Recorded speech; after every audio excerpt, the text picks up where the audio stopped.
and governance. I, Meega B, take great pleasure in welcoming you all to this very important occasion. Let us begin the day with the Ramaya anthem. Request everyone to please raise for the Ramaya anthem.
ಕನಸಿನ ಸಾಮ್ರಾಜ್ಯವಿದು ದೀಪದಳು ಪ್ರದೀಪಗಳ ಬೆಳಗುವ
Thank you, ma'am, for the soulful rendition.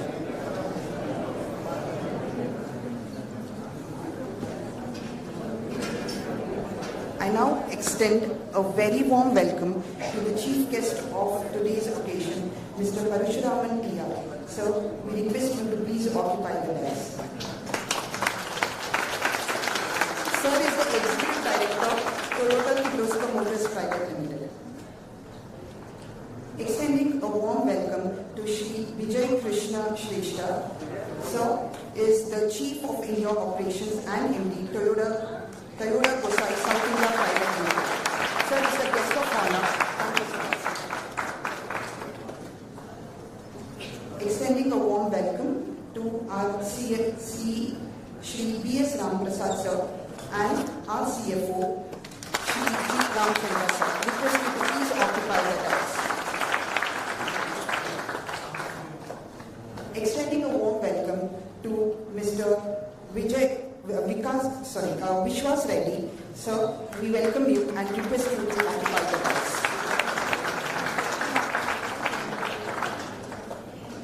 Welcoming our Director, Academics, Research and Administration, Raman Institute of Management, Dr. Manasa Nagabhushanam. Request Dr. Kumudar Priya, the conference convener, to please occupy the desk.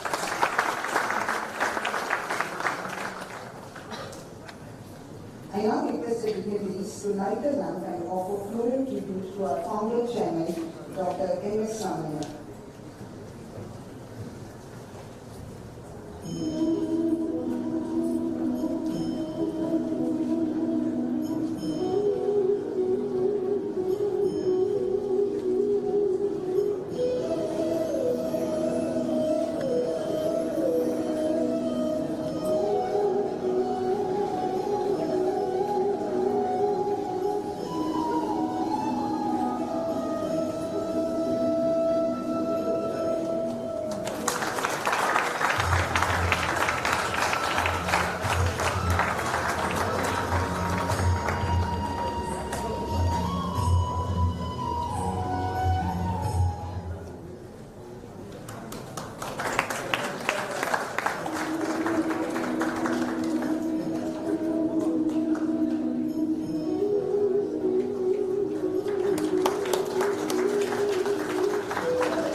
national commitments to sustainability, the required need for transparency in ESG disclosure and protection of investors' interests, there is a need for an effective regulatory mechanism. The broad impact of ESG practices with the changing regulatory measures and readiness of industries requires an open dialogue between the industry and the government. It also calls for an objective understanding from an academic point of view. This two-day international conference will provide an open dialogue and research platform for diverse stakeholders of ESG in India to discuss the issues and provide a platform for productive engagement of all the stakeholders of ESG. I now call upon Dr. Manasa Nagakrishnan, Director, Academics, Research and Administration, Ramaya Institute of Management, to welcome the gathering.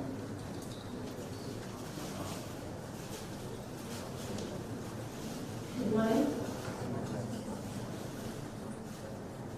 A very warm welcome to everyone who has joined us today for the International Conference on Environmental, Social and Governance, which is jointly organized by Ramaya Institute of Management and Bangalore Chamber of Industry and Commerce.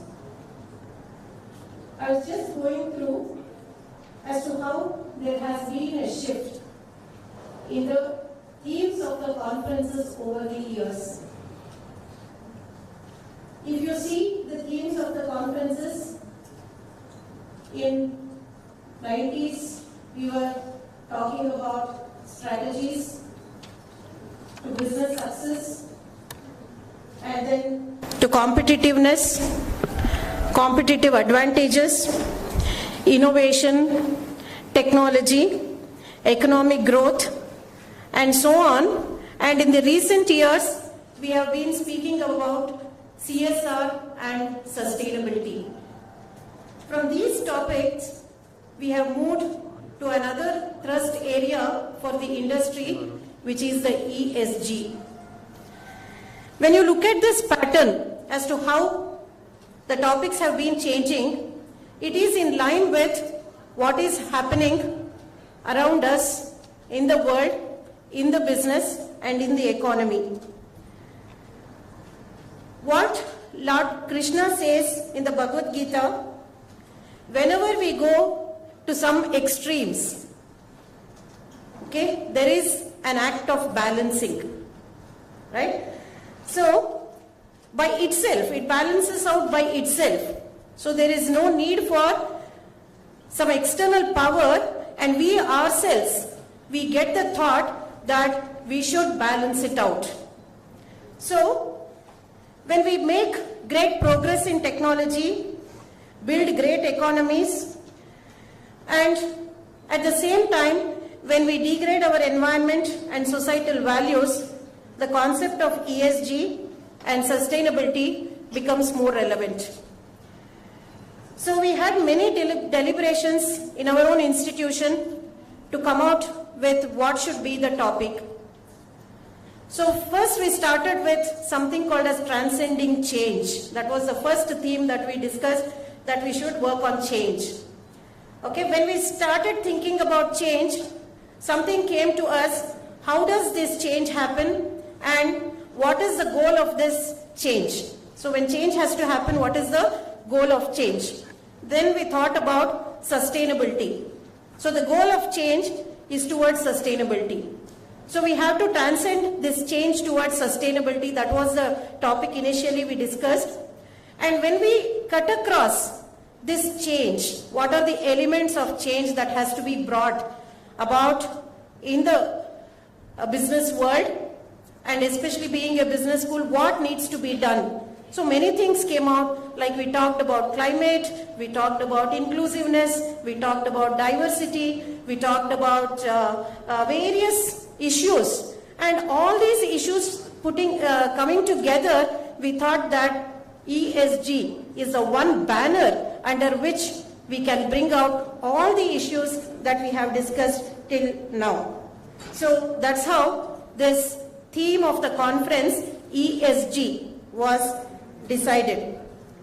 And when I first spoke to our chief executive about the conference, he told me that it should not be just a research conference, but it has to be outcome-based. We all know that today we are talking about outcome-based education, and whatever we do, we should have outcomes to multiple stakeholders. And that is how we decided that it should not be a conference for the sake of conference where some papers are presented and we just publish some papers, but it should be meaningful to many stakeholders, and hence we designed the conference in a way that we bring the industry, we bring the startups, we bring the academia, and we bring the MSMEs all together and make this conference happen.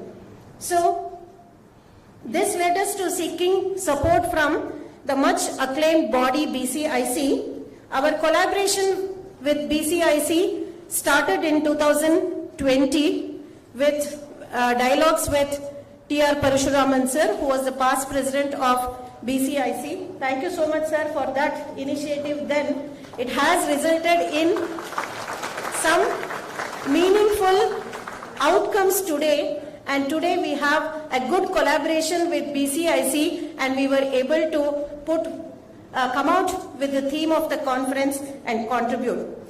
And when we approached BCIC for the conference, we were glad to meet one passionate leader, Mr. Vishwas and Rajesh Jha, and of course even Dr. Devrajan was also there, and many others, Niranjan, Rajashri. So the entire team of BCIC was so passionate, and our thought processes aligned with them, and they also think in the same direction as to how this ESG concept has to be driven. So that's how we have come out with this conference. So today we have participants from corporates, NGOs, MSMEs, startups, academia and students. I am confident that this conference will start with both an internal dialogue in ourselves, because ESG it has to be practiced. So it is an internal dialogue that has to start first, and then it should be an external dialogue. It should be between people, and then it should be a larger commitment of organizations to follow ESG practices, and I'm sure that we achieve the outcomes as desired and aspired by our Chief Executive about this particular conference. So I wish you all a happy participation, and on behalf of Ramaiah Institute of Management and BCIC, I take this opportunity to welcome our chief guest and keynote speaker, T.R. Parashuraman, who is a passionate individual, well recognized all over the country. He is contributing in a larger space today. He is the executive advisor of the Toyota Group and the past president of BCIC, and currently the chairman of ASSOCHAM South. So welcome, and thanks for the support extended to us, sir. I would like to welcome Shri Vijay Krishna Shrestha. Thanks for joining. Chief of India Operations and Managing Director, Toyota Gosai South India Private Limited. So on behalf of our institution and the BCIC, I would like to extend a warm welcome to you, sir.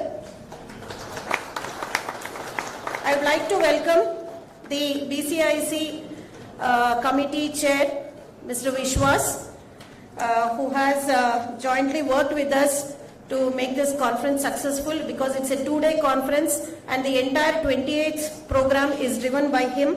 So thank you, sir. Thanks for joining. I would like to extend my welcome to our pillar strength, our Chief Executive, B.S. Ramprasad sir, and also our Chief of Finance, Ramachandra sir, who have joined us today. And without the effort of a larger committee, this event we could not have done. I extend a warm welcome to Kumuda, who is the convener of this conference, Associate Professor in the Department of Finance. I welcome our co-chair, Triveni, and many other dignitaries. We had formed an advisory council for this particular conference, in which we had Parashuraman sir, and we also have Ashok Pamidi sir, who is a part of this conference. Welcome you, sir. Rajesh Jha from ABB, who is the Chief Environmental Officer. He is also a part of it. He is not here today. And we also have Basana Patgundi, who was a part of this advisory council. And Uma ma'am, who is from eMerge. She is also there, well known in the industry circles. Thank you, ma'am. Thanks for joining. So, over to Megha for the next deliberations. Thank you. Thank you, ma'am, for extending a warm welcome to the gathering. I take great pleasure in welcoming you all to this very important occasion.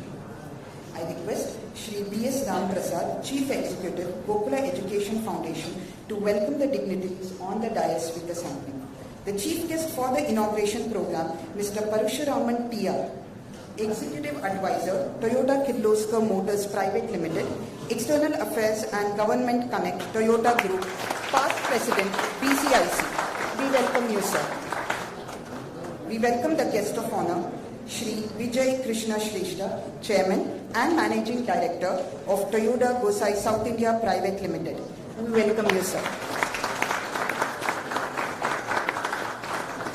I now request Shri G. Ram Prasad, CFO, Shri Ramachandra sir, CFO, Gokula Education Foundation, to welcome Mr. B.R. Vishwas Reddy, Managing Director, Vishwas Construction Industries Private Limited, Chair, ESG Expert Committee, PCICI. We welcome you, sir.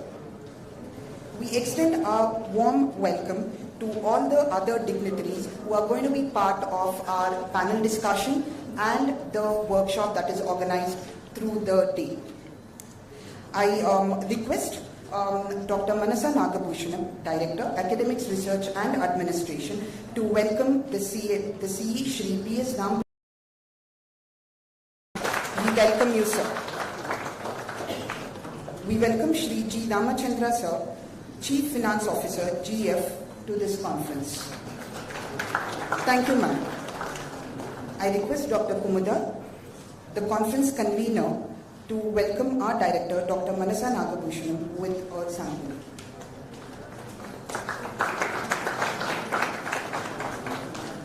I request Professor Arun Jyoti, Ramaya Institute of Management, to welcome Dr. Kumuda, conference convener.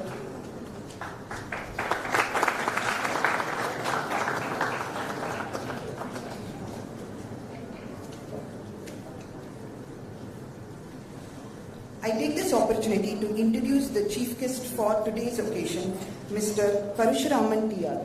Sir is currently the Executive Advisor, Toyota Kirloskar Motors Private Limited, External Affairs and Government Connect, Toyota Group.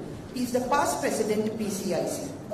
In his vast and rich experience of 36 years, he has moved through various sectors of business and has worked in functions as diverse as manufacturing, purchasing, finance, HRD, safety and environment.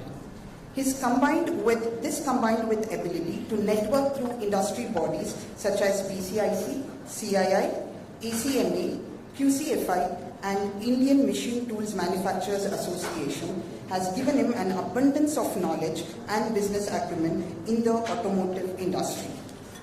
Sir is a mechanical engineer from the Madras University, a postgraduate in technology operations from BITS Pilani, and MBT management program from IIM Bangalore.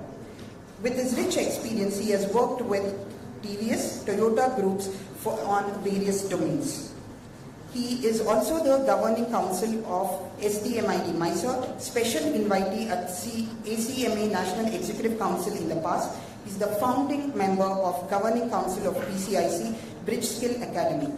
He has been the brand ambassador of bridging new investments to the state. He has been part of the team to other states like Gujarat, Andhra Pradesh to appeal the investors community to invest in Karnataka. Sir has played a key role in various discussions related to land, labor, industry, reforms and promoting ease of doing business. I place a profound request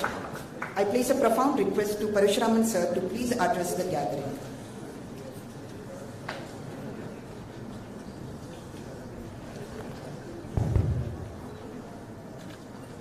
Good morning all. Namaskaram.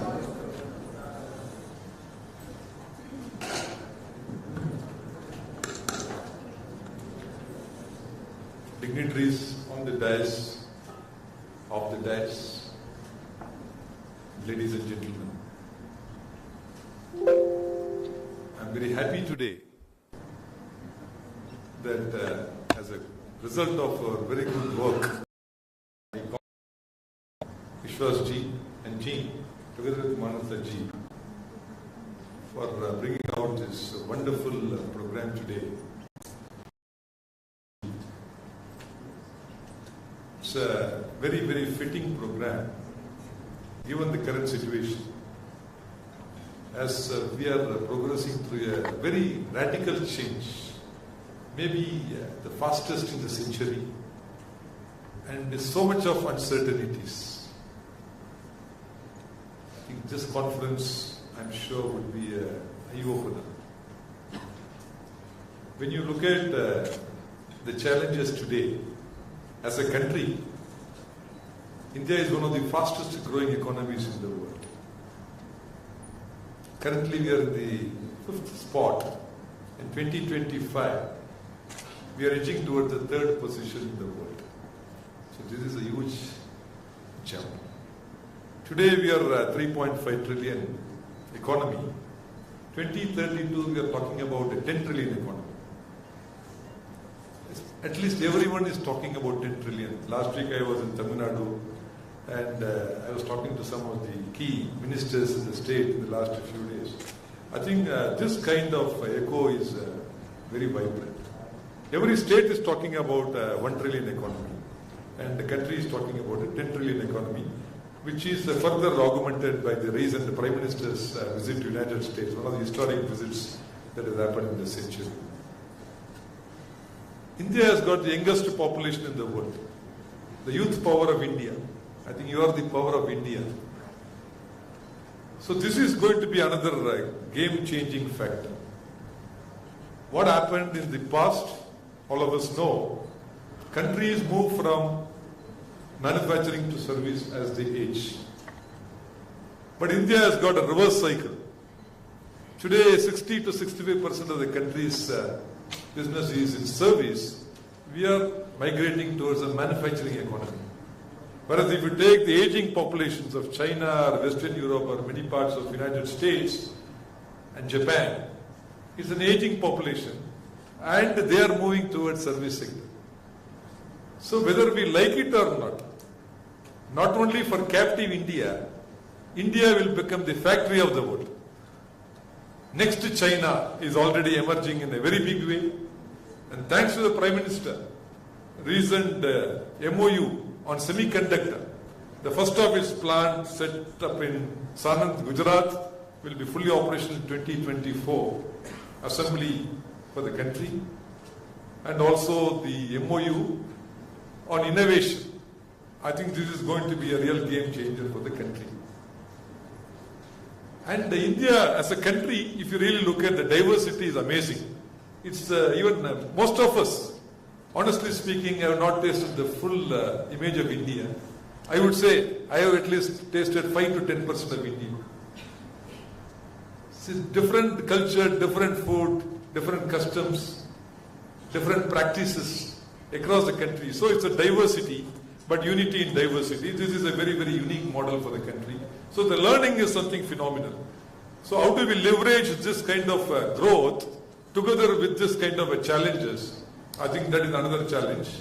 And today if you look at the global warming, all of us are very much aware, explosion of population, and we have mega cities emerging almost every second day.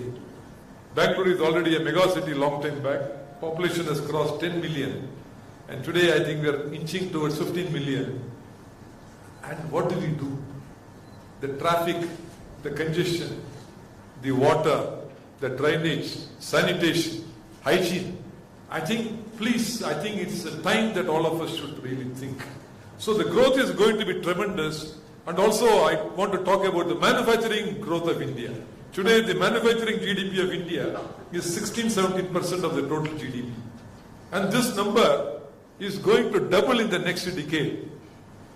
If that has to double, like most of the Western countries and advanced manufacturing, then many states have to double or triple. I was looking at the Karnataka. We recently published with all the chambers, Mohandas Paiji, I think together with the Chief Minister, this is a report on 1 trillion economy for Karnataka, where the growth of manufacturing will be 3 to 4 times in the next decade of Karnataka if we have to meet that kind of a 1 trillion challenge.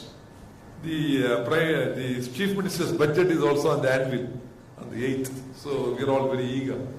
So how the balancing is going to happen on the growth and the current financial challenges. Therefore, manufacturing is going to attain a huge significance. And imagine the manufacturing activities from the current level on an average for the country to double. then what would happen to infrastructure? What would happen to the emissions? What would happen to the population? What would happen to the social infrastructure? I think as responsible leaders, all of us have to think very, very, very deeply. See, today the entire conference ESG is basically how do you address this challenge given the current situation.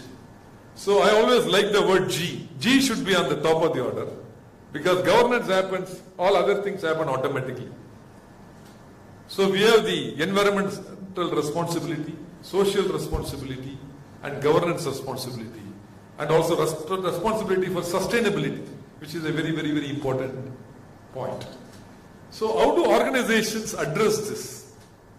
When we say we have to be environmentally responsible, starting from our design till the end point, till the life cycle is over, starting from design, manufacture, marketing, sales, then the final consumption, then the end of the cycle.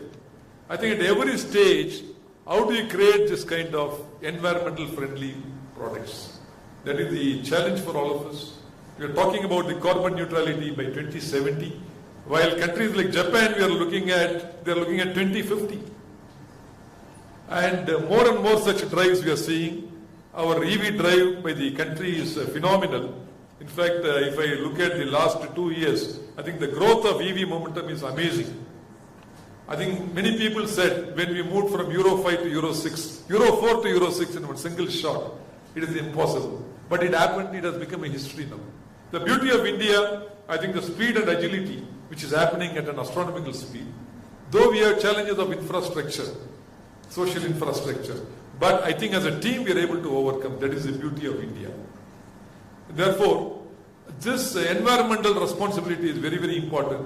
So emission, Euro 4 to Euro 6 when we change, now it has become a reality. Now we are talking about electric mobility. See, today we have a huge challenge of electric mobility because the fossil fuel, the 70 to 80% of fossil fuel at this point of time. So how do we move towards the electric mobility? Therefore, the renewable energy is a very, very important challenge. So the solar, the wind, even we are looking at thermal. I think tidal also is on the anvil. So how do we navigate smoothly to these kind of renewable energy sources? So that is another big challenge. Because ultimately, the source of energy is not renewable, then electric mobility has no meaning. We are passing the buck from one to other. Therefore, all of us are very responsible. Therefore, a lot of technology agnostic solutions, be it EV or hybrid or fuel cells, the hydrogen, even we are looking at ethanol. Ethanol is a very great via media landing point. If you look at countries like Brazil, ethanol E85 is very popular because it is rich in sugarcane. India also has got a rich sugarcane production in the states of Uttar Pradesh, Karnataka. So we are looking, when I was talking to some of the senior bureaucrats and ministers, I think there is a huge push towards ethanol. It's a via media landing point because all of a sudden going to electric mobility is a challenge, but the transition is very important. At the same time, we don't say electric mobility, it is technology agnostic solution. So whatever is the best technology, how to embrace this technology. Therefore, as socially responsible corporates, I think it's our responsibility to think on those lines. Then how do we handle the supply chain? See, all of us are manufacturers of goods. It goes to tier 1, tier 2, tier 3 and so on and so forth. I think as corporates, we should look into the complete supply chain.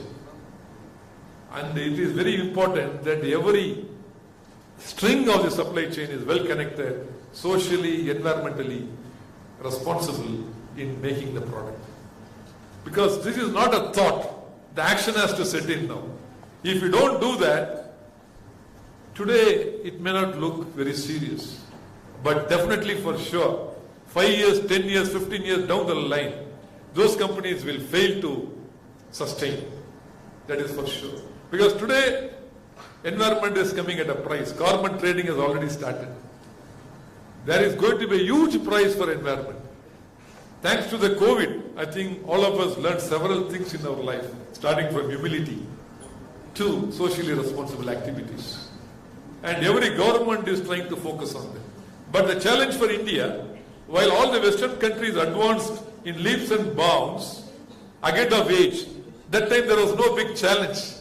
Today India has to advance in spite of these challenges. Europe and United States of America, Japan, they all reached advanced stages. But India, from this level, we have to jump to this level, facing this kind of multiple challenges of environment.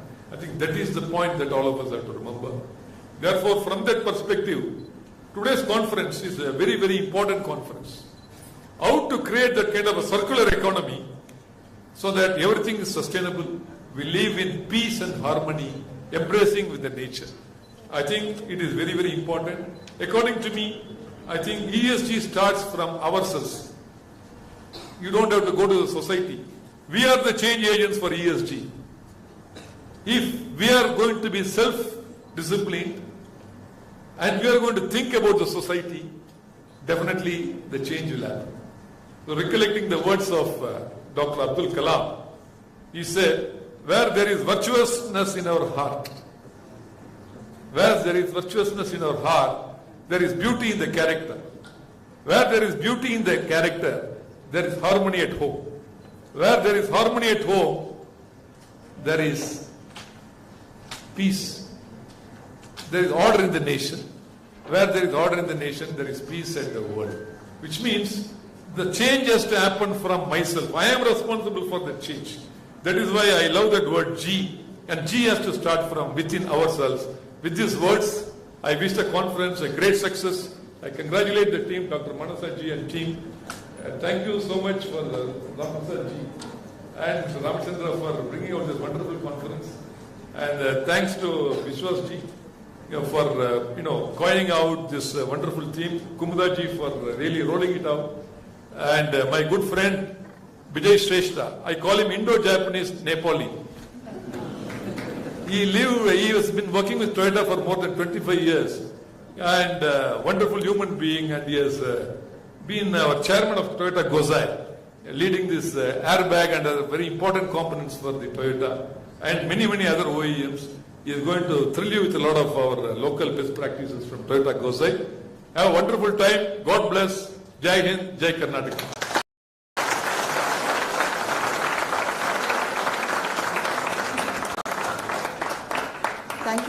Thank you, sir, for gracing this event and sharing your valuable thoughts and enriching our wisdom. Sir has truly set the stage for the conference. Thank you so much, sir. I take this opportunity to introduce the guest of honor, Shri Vijay Krishna Shrestha, Chairman and Managing Director of Toyota Gozai South India Private Limited. Sir is an automotive professional with rich and vast experience. At present, he is working with Toyota Gozai South India Private Limited, a Toyota group company globally known under the umbrella of Toyota Gozai Company, Japan, in the areas of automotive plastics, safety systems and LED. He is the youngest non-Japanese corporate officer of the headquarters of Toyota Gozai Company Limited in Japan from 2023. He is also the Chief of India Operations of all the Toyota Gozai group of companies in India from the year 2022. Sir is a graduate from the Tribhuvan University, Kathmandu, Nepal. He is trained in the Toyota production system at the AOTS Japan and Toyota Gozai Company Leadership Management at Toyota Gozai and Business School of International Corporate Strategy.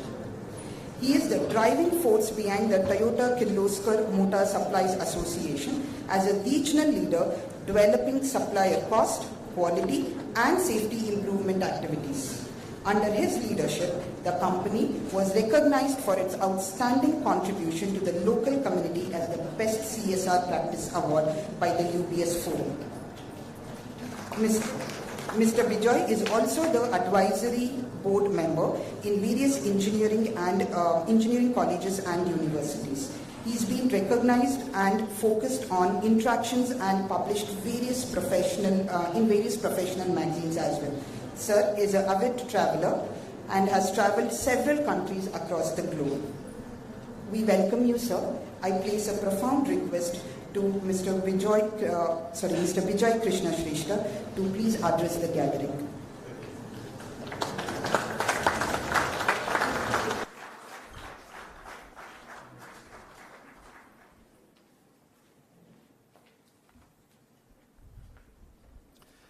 ಎಲ್ಲರಿಗೂ ನಮಸ್ಕಾರ.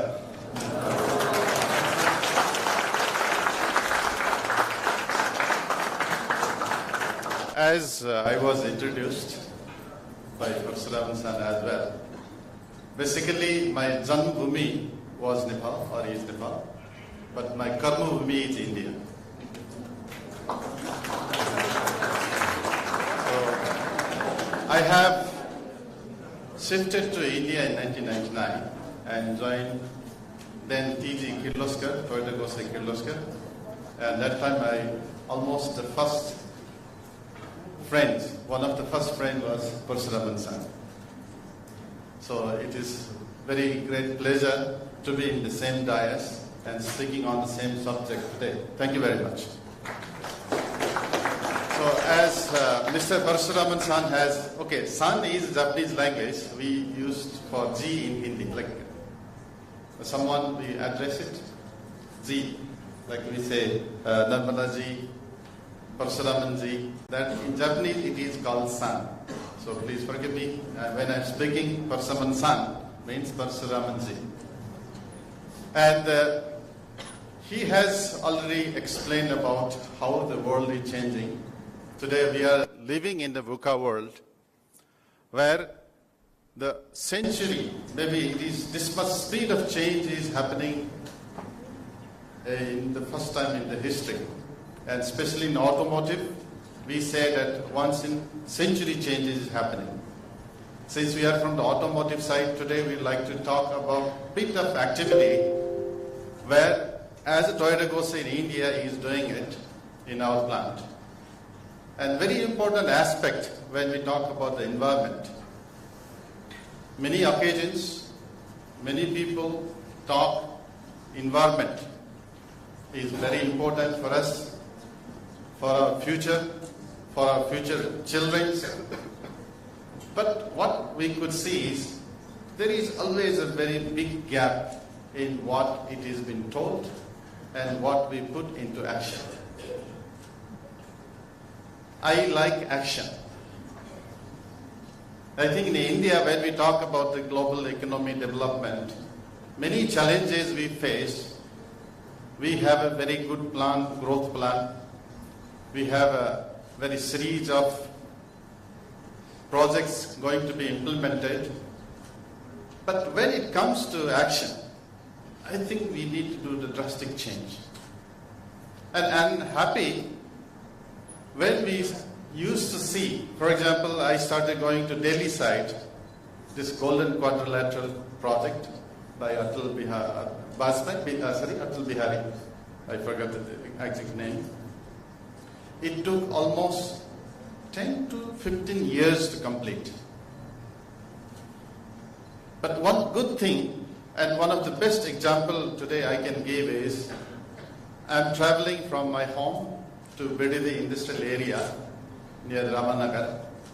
That Mysore road, it has been completed within, I think, 3 years. That is the change that India today is showing. The image of Japanese company then was whatever in India, the government gave some commitment, some project has been announced. If you say 5 years, it will take 10 years. But today, the image of India is changing. We also are becoming a very action-oriented people. So especially the students, when you are going to complete your study, I'm sure that you are going to enter to your various industries, maybe entrepreneurs, but however, kindly keep in your mind, we should be action-oriented. So connecting to the action, I would like to today give small talk about ESG, and especially in ESG, environment, I would like to talk today. As Toyota Gose, we have a special project what we call, again as a Japanese language, mottai nai.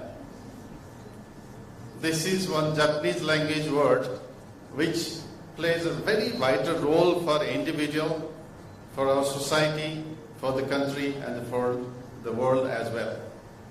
Mottai nai means do not waste. Mottai nai is do not waste.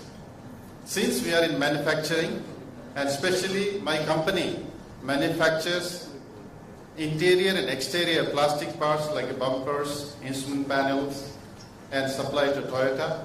And at the same time, we are also one of the best supplier for safety system where steering wheel and the airbags. Airbag basically to save the life of the people.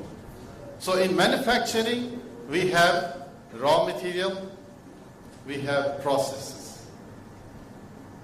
Then when it comes as a raw material, in our case, plastic raw material, we use it, which comes into granules.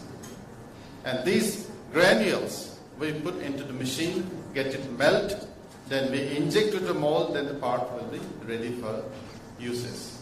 But during this process, what we have found, that many granules of the plastic material have been found on the floor. Then we say that through mottai nai activity, we should stop spilling the material on the ground. So we have benchmarked, and we have given the commitment to our people, taken the commitment by ourselves, that in the Gemba, there should not be even a piece of granules. The size of granule is a granule size. So this is the commitment that we have made it, and very happy to share that we have achieved it, and it has been sustained through PTCA cycle. And we are being for this activity by our TG headquarters and some of our agency in India as well. But accordingly, we also use the fuel, we use air, we use electricity. There also we have made that with the concept of do not waste. The similar activity being done, and we will be, or rather I will be very happy. Any of you are welcome to see in Gemba, that is in our plant, how we manage. And some of the example, it can be very good for your home as well. Maybe some of the example, it may be very good for your institution as well. And secondly, what I would like to touch upon is, we are leading the activity of carbon neutrality. As Parshuraman-san has already touched, India has committed by 2070 that we are going to be a carbon neutrality society. But however, in Japan, it is 2050, but we as a Toyota Group company have committed that this has to be advanced by 2035. So we are today aiming to achieve carbon neutrality by 2035. And we being a group company in India by Toyota, we also represent Toyota in India. So we have also various activities initiated with 4-pillar approach, where we say first it has to start from us. Before we start from us, we need to have a mindset, and we need to have sensitized ourselves where we are heading to and what we should do now. So based upon that, with 4-pillar approach, one is daily management. Again, connected to mottai nai, not to waste. If I am going out from my cabin, my first job is to switch off the light. Normally we don't do. It is very simple. But the impact of this is so huge. So we have made a culture that do not waste electricity by switching off the lights when you are not in the cabin, when you are not in the office. And secondly, we being an industry, we have taken the innovative activity of manufacturing, by which the conventional way of processing our materials, our processes has been advanced, where we say some material or some process, if you take 5 seconds to make it, now we have developed the innovative method by which we can reduce the time by 50%. equal to the energy saving by 50%. And the third pillar is that we have very old machines. In India also, we have first phase brought the second-hand machines, then we are in new machines, which is 30 years, 20 years, but we started changing those machines to new innovative machines by which we can save the energy. And the fourth pillar is already touched upon by Parshuraman, that renewable energy. And I'm happy to say, and also I feel proud, with the support from Toyota, today we are running our plant. So this has been. So I'm very much happy to share this today, but I'll be much more happier if we can make one visit to our company. Please come and see what we are doing, try to learn, try to reflect, but at the same time we have a culture. If anybody comes to our company, he should go back or she should go back only after giving one Kaizen. I think Kaizen must be known to people. Is improvement point for us. So we believe in that and we are committed. So once again, I'm very happy to be here as part of this, but I'll be more happier if I can be really helpful and if we can collaborate together with your institution or the students for the betterment of the world. Once again, thank you very much.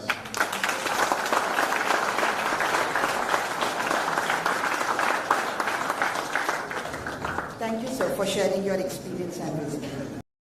As a part of the conference, a number of research and articles under the list of various themes for deliberations in this two-day conference. All the abstracts that were received are published in the book of abstracts. I now request all the dignitaries on the dais to please release the book of abstracts.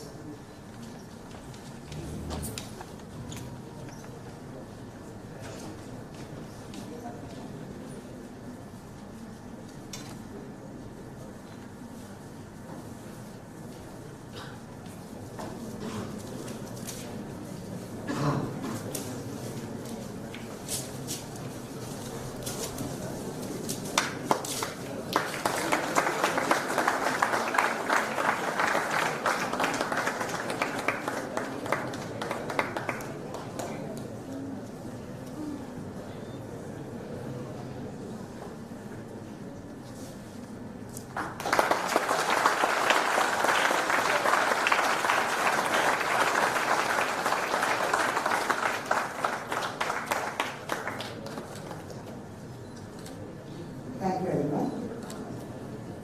I now take this opportunity to introduce Shri P.S. Ramprasad, Chief Executive, Gokula Education Foundation. Sir has had vast exposure and experience in dealing with various issues in the education sector as Registrar, Mangalore University, Director of Free University Education and Special Officer CEP. As a Special Officer of CEP, he had the opportunity to implement a transparent, technology-driven selection process for professional courses in Karnataka. During his tenure as a project director, Sir has been interacting with various voluntary organizations of repute, institutions of higher technical education, in-domain experts and academicians, and objectives and outcomes. As Secretary to the Government of Karnataka, he has dealt with various issues and processes concerning higher education and university. He retired as an advisor at Special Investigation Team, Karnataka Loka in the year 2015, and post-retirement, he has been working as an advisor at SIT Loka. We welcome you, sir. I now place a profound request to Shri P.S. Ramprasad, sir, to address the gathering and share his thoughts.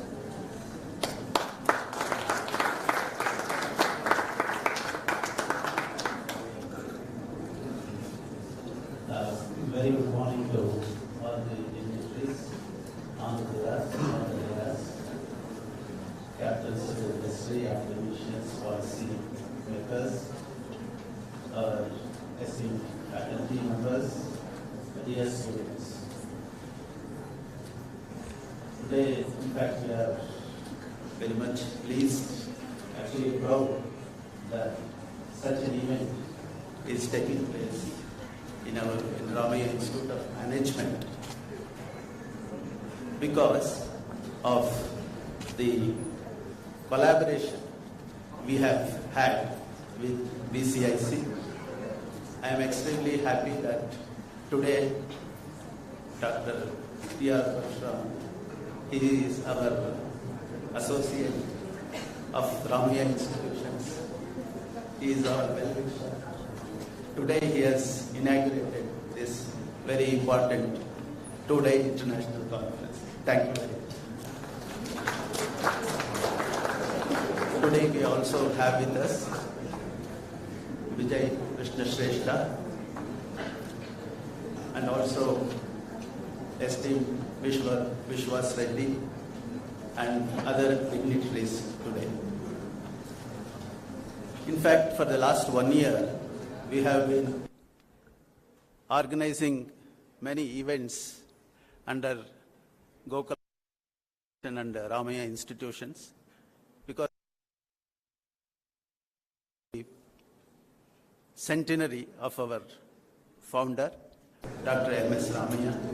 We have also celebrated the golden jubilee of Ramaya Institute of Technology. I am sure this event, the two-day conference on ESG, is going to be recognized and registered, recorded as one of the very, very important events that has taken place today.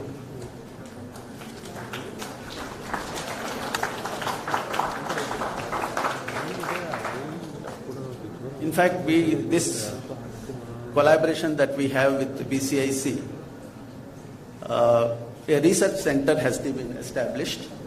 In fact, a mention and some kind of a discussion was made that day to have this conference joint. And today we see that it is happening here with collaboration of BCIC. Of course, we have had number of the institutions, we have had many MOUs with leading institutions, and I have also spent more than, I have seen 8 of MOUs.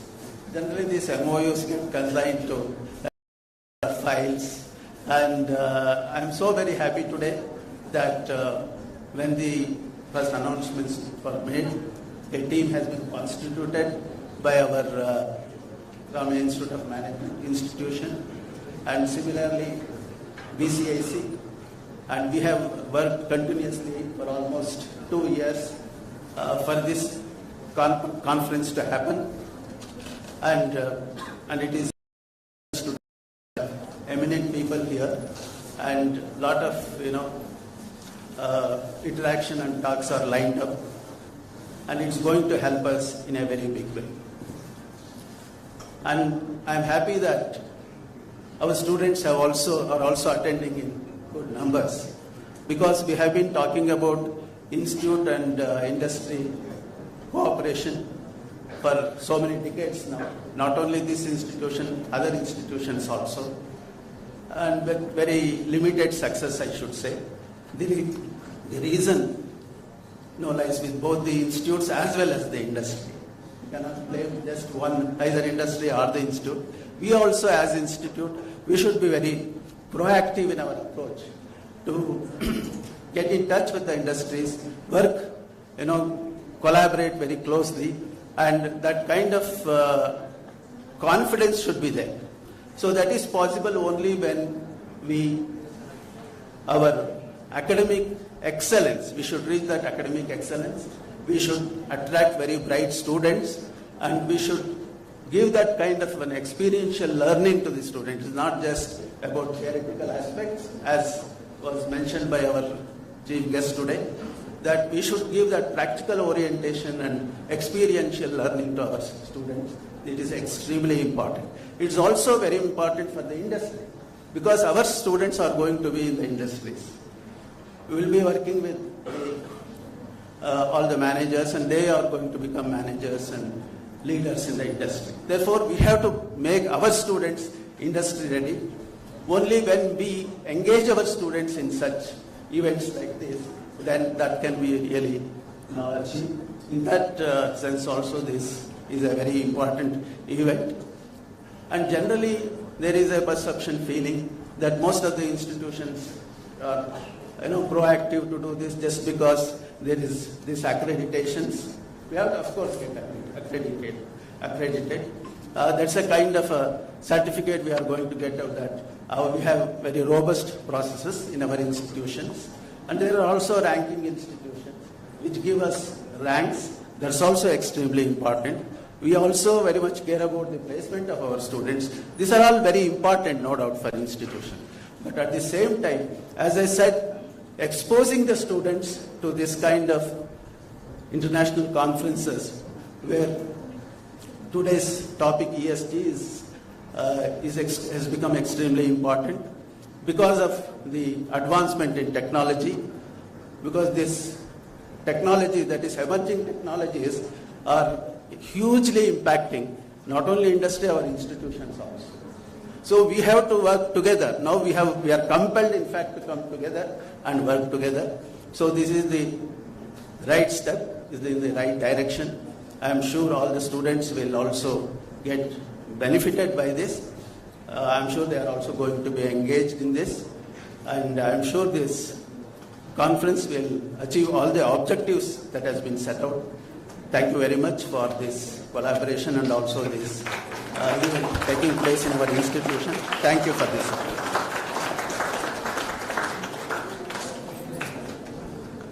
Thank you, sir, for sharing your thoughts and the constant support for all the activities that RIM has always done. I now request Dr. Kumuda, Associate Professor, Ramaya Institute of Management and Conference Convener, to propose the vote of thanks. Megha. Good morning to one and all. Honorable dignitaries on the dais, Shri Parashuraman sir, Shri Vijay Krishna Shrestha sir, Shri B.R. Vishwas, Shri Ramprasad sir, Shri Ramchandra sir, esteemed members of the advisory committee, Shri Ashok Pamadi sir, Dr. Basanna Pasagundi and Srimati Uma Reddy, panelists, session chairs and special invitees, dear Dr. Manasa ma'am, my colleagues, the crew at BCIC, authors, students and media. It is indeed my privilege to acknowledge the contributions of each and every one toward the happening of this international conference on ESG, one of its kind so far. At the outset, I would like to sincerely thank Shri Parashuraman sir for accepting our invitation to be on the advisory body for this conference and also deliver the keynote address today and set the platform for the 2 days events that are to follow. On behalf of RIM, I express sincere thanks to you, sir.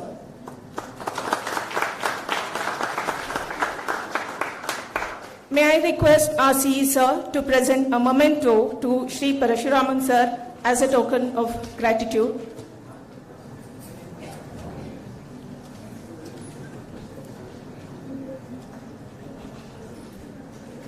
Thank you, sir.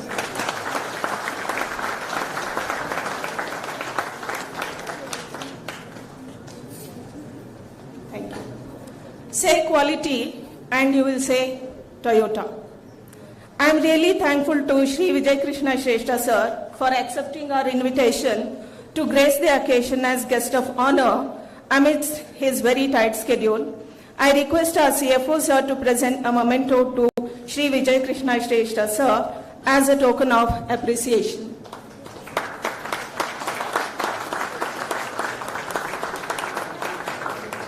Thank you, sir. Right from the time of conceptualizing the theme of the conference 8 months ago till today, one person has been setting the direction of the conference and hand-holding us and that is none other than Shri B.R. Vishwas, an industrialist by profession. He is the chair of ESG Expert Committee at BCIC. He is also a member of the advisory committee of the conference. He has spared a lot of time amidst his very busy schedule. Young but very forward-thinking, very swift. Sir, I understand why you are so much sought after by the industry circle. On behalf of RAM, I sincerely thank you and request you to accept a memento as a token of gratitude. And may I request our director, ma'am, to do the honors.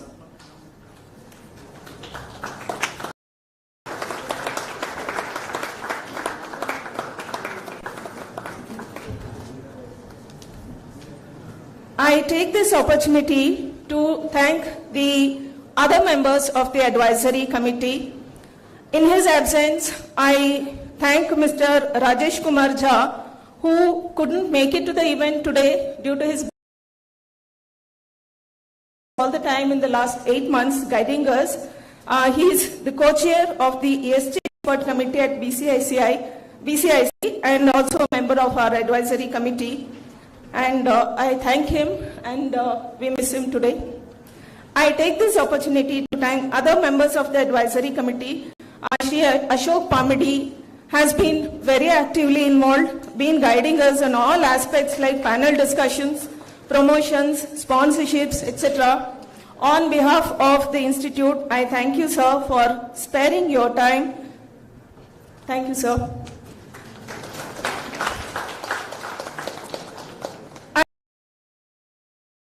For sparing her precious time. An industrialist by herself, she has a passion to spread the entrepreneurial culture. She has spent a lot of time among her busy schedule in the last 8 months for the conference. In fact, Madam was out of country last week. We are fortunate to have her here today. And she is also going to help the conference as a panelist today, I'm sorry. On behalf of the Institute, I profusely thank you, ma'am. Thanks. Big round of applause. I thank Dr. Basanna Patagundi for being and sparing his valuable time. In fact, he is also giving a session today in the workshop on ESG integration on MSMEs. I can't thank enough our management. I'd like to start with because we always believe that he is around us and blessing us on all the occasions. I also thank our chairman, sir, Dr. Jairam, sir, our director, Dr. Anandram, sir, in their absence, and all other trustees at the Gokula Education Foundation. I would like to mention one special name, Mr. associated with us and guiding us all the time. A lot of thanks to you, sir, on behalf of RIM. And I request Dr. Triveni to present a sapling to him as a token of gratitude. I would be failing in my duty if I didn't thank two important persons. I can say they are like a backbone and a spinal cord for us. They are none other than our CE sir, Sri Ramprasad sir, and the CFO sir, Sri G. Ramachandra sir. They are very, very encouraging all the time and very, very supportive in all efforts, in all our endeavors, whether they are big or small. And I next would like to thank none other than our director, ma'am, Manasa ma'am. She has added a lot of vibrancy to our institute, which we can feel in the last 2.5 years. Thanks a lot, ma'am. I request Manasa ma'am to present a memento to CE sir as a token of gratitude.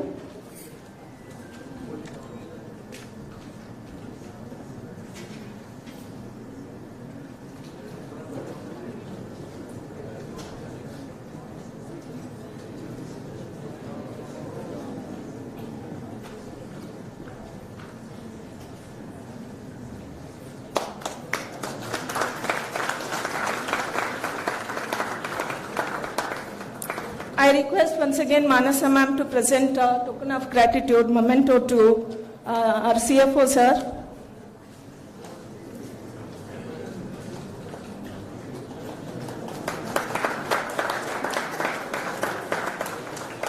May I request Dr. Triveni, co-chair of the conference, to present the memento to our director ma'am.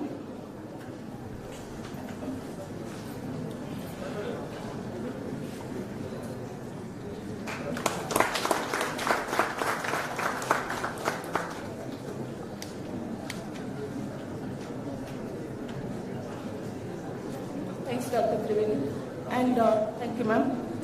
I would also like to take this opportunity to thank the heads of institutions of all our sister concerns, the MSR Degree College, the Ramaya University of Applied Sciences, Faculty of Management and Commerce, and all other institutes, staff, students, and heads. And I would also like to thank the crew at BCIC. I would like to mention the names of two persons especially, Mr. Niranjan sir and Ms. Rajeshri Iyer. I thank the conference co-chair Dr. Triveni and the co-convener Dr. Rajveer Towlin and all the members of the ESG International Conference Committee at RIM.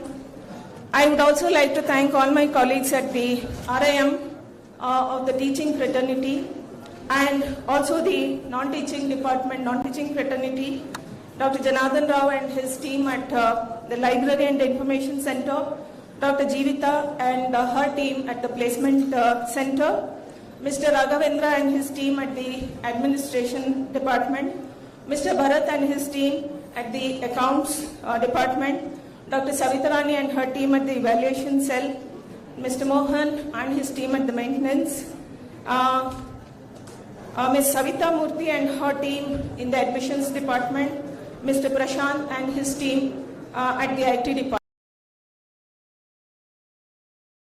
Towards the end, I would also like to thank the Almighty for blessing us. All is well that starts well. I am sure with the grace of God, the rest of the conference will happen smoothly. Thanks to one and all. Jai Hind, Jai Karnataka. Thank you.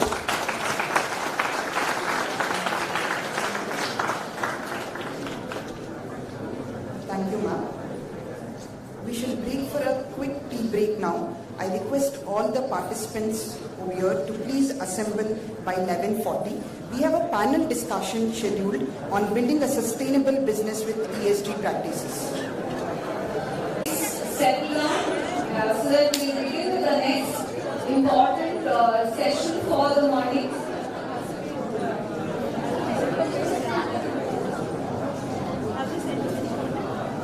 The inauguration has been quite eventful. We've been able to get insights about various practices in the environment, social and governance aspects. We move on with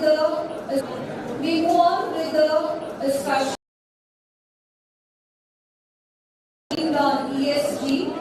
So the next program we have is a panel discussion on building a sustainable business with ESG practices.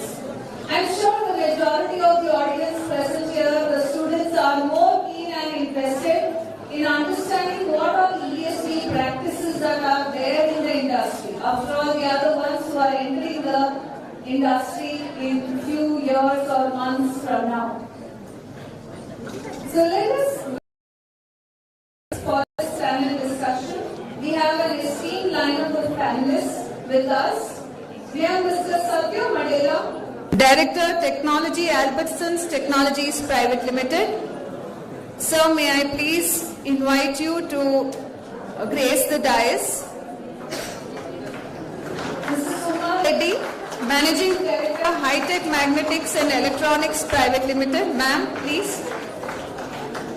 Dr. Damian Miller, Co-founder and CEO, ORB Energy.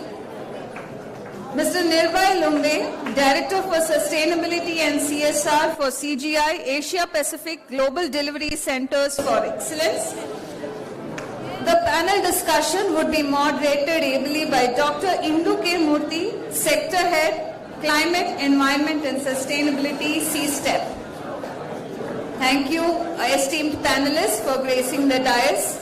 May I now request Dr. V. Padmaja to introduce the panelists and take the proceedings forward.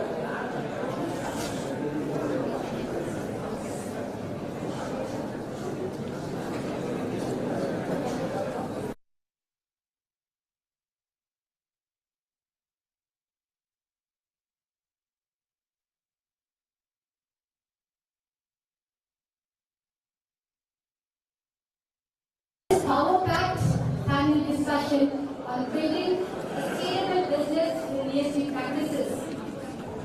We begin with our international speaker, Bangalore. Damien Miller is the co-founder and CEO of Orb Energy, which is one of India's leading solar energy companies. Orb Energy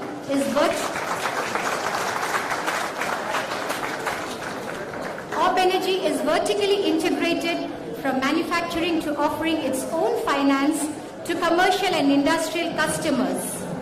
Prior to launching Orb in 2006, Damien worked for Shell Solar from 1998 to 2006, where he oversaw operations across 5 countries in Asia and 2 countries in Africa.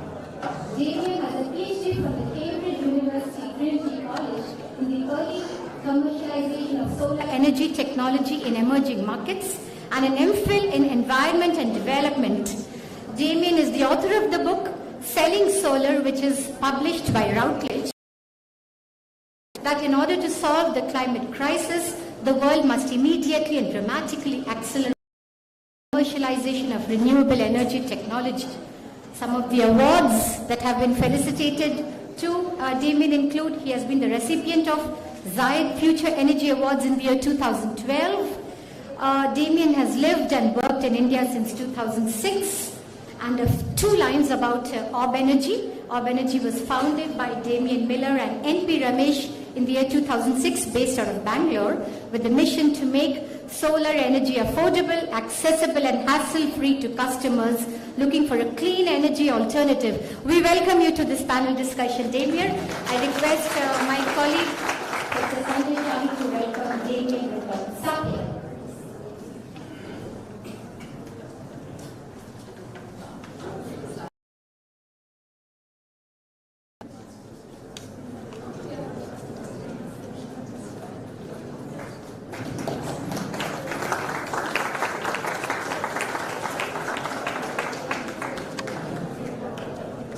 Our next panelist for the discussion is Suma Reddy, no new name to Bangalore, Karnataka and also in India. I have the honor and privilege of reading out the illustrious profile of Ms. Uma Reddy. Currently, Uma Reddy is the Managing Director of Ms. High-Tech Magnetics and Electronics Private Limited. She is the Director and Chair Export Awards Committee at KCCI, Managing Committee Member of FICCI and FICCI CMS-ME, Advisor to the World Trade Center Bengaluru, Kochi and Chennai, Founder President of eMerge, Engineering Manufacturer Entrepreneurs Resource Group. I must say, Madam Uma Reddy has motivated quite a few women entrepreneurs, not just in Bangalore, Karnataka, but across the country. So, Uma Reddy wears multiple hats.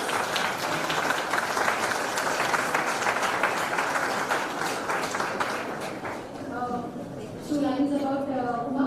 Ms. Uma Reddy, electrical engineer from UBC Bangalore, is the Managing Director of this High-Tech Magnetics and Electronics Private Limited, the first generation technocrat entrepreneur.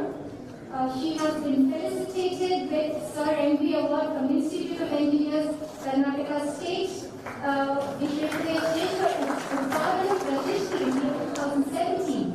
Uma has also won a national award for women entrepreneurs in the year 2005.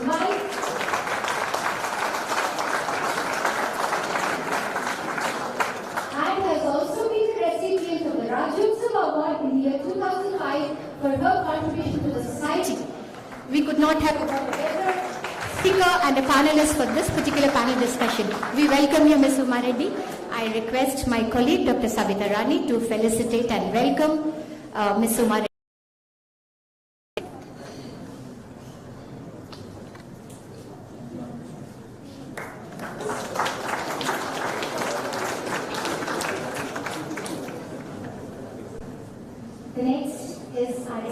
panelist, Mr. Nirbhay Lunde. Nirbhay is the Director for Sustainability and Corporate Social Responsibility for CGI, Asia Pacific Global Delivery Centers of Excellence. Nirbhay Lunde is a seasoned sustainability and ESG professional with over 2 decades of experience working with corporates, non-profits and governments in achieving sustainable development goals, including net zero programs. As the head of sustainability and CSR for the Asia Pacific Global Delivery Centers of Excellence, he brings expertise in administering large-scale development initiatives and implementing strategies to engage CGI professionals in community activities. Nirbhay is an alumnus of IIT Mumbai, has worked closely with corporates, non-profits and government entities. His commitment to these causes reflects in his book, CSR in India, A Practitioner Perspective. His dedication and contributions have been recognized through prestigious awards such as the HR Excellence Award for the year 2021 for excellence in community impact, with the vision to build a holistic and sustainable development program that outlives him. Nirbhay's professional accomplishments include spearheading strategic CSR and ESG initiatives, overseeing net zero programs and ensuring the realization of benefits within time, cost and quality parameters. Welcome Nirbhay for this panel discussion. Once again request Mr. Sanjay Chari to welcome Mr. Nirbhay on the sapling.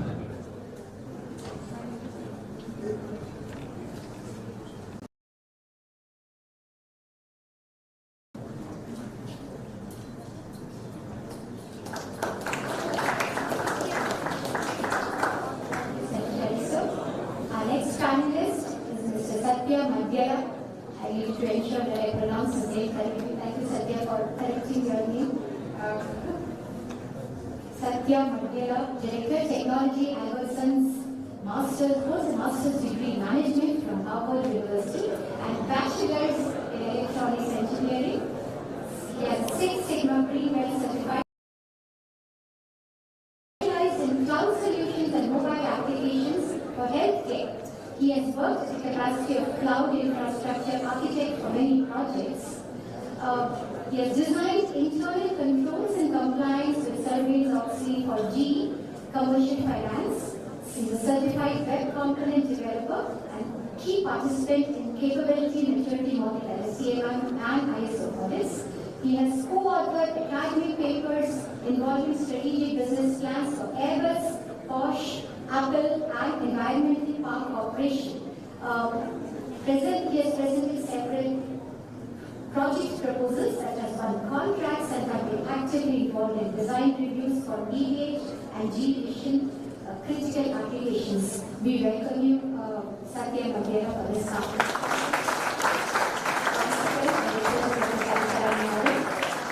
Welcome Satya with a sapling.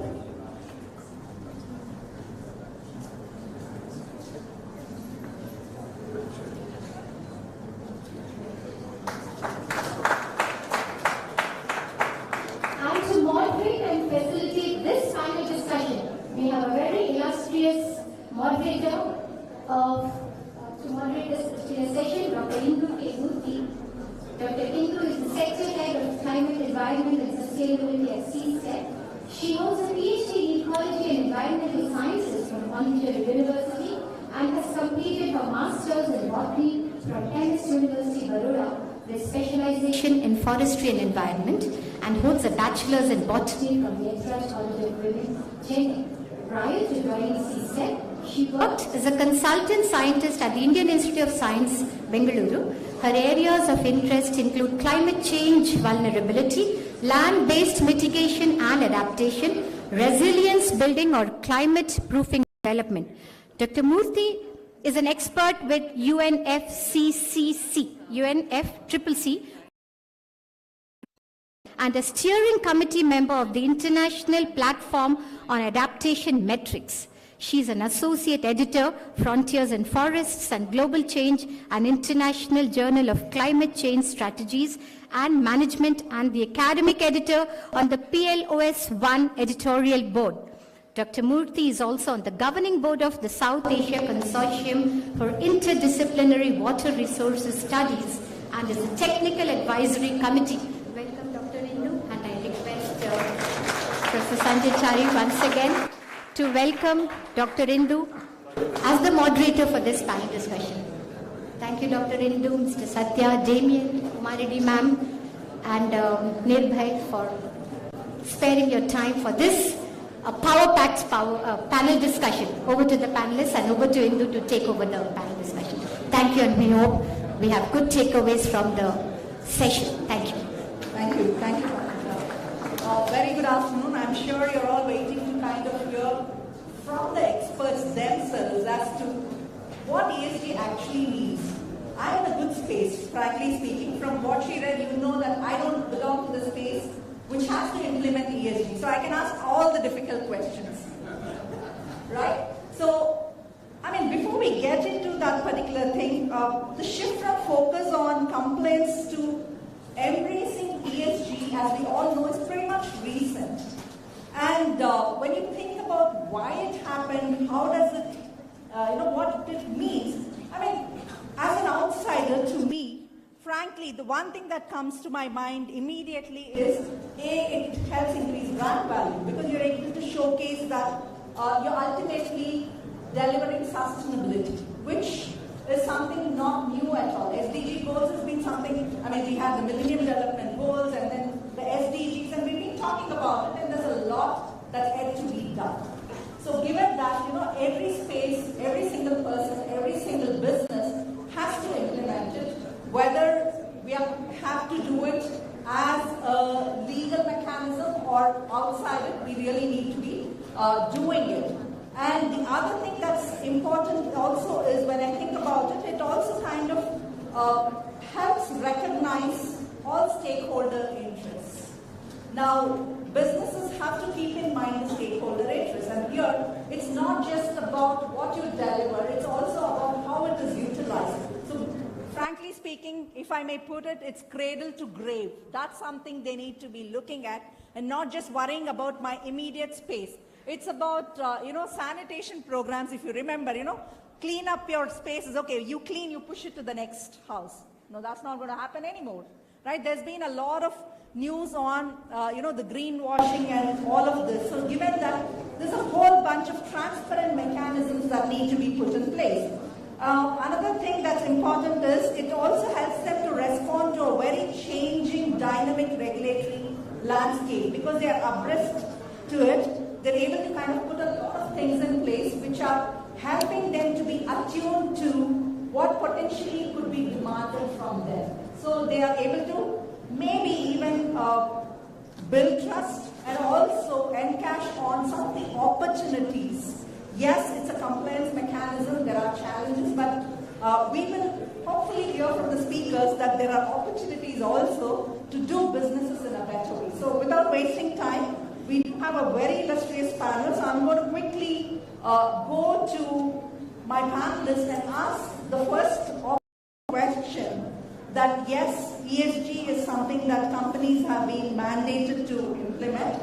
So given that in your own companies, in spaces that you work in, do you have specific committees that manage these? Is it like, there's a single champion who kind of, tries to force himself through various different operations that happen within the business and kind of engage with them and then integrate it into the strategic planning itself. So I think let's start with Nirbhay, and maybe you could kind of let in the space that you represent. Thank you, Indu, for asking that. It's an interesting world right now. I think happy to see the young generation here who are going to be the future leaders. The first and foremost, when it comes to ESG, is about there is a shift from CSR, which is a corporate social responsibility.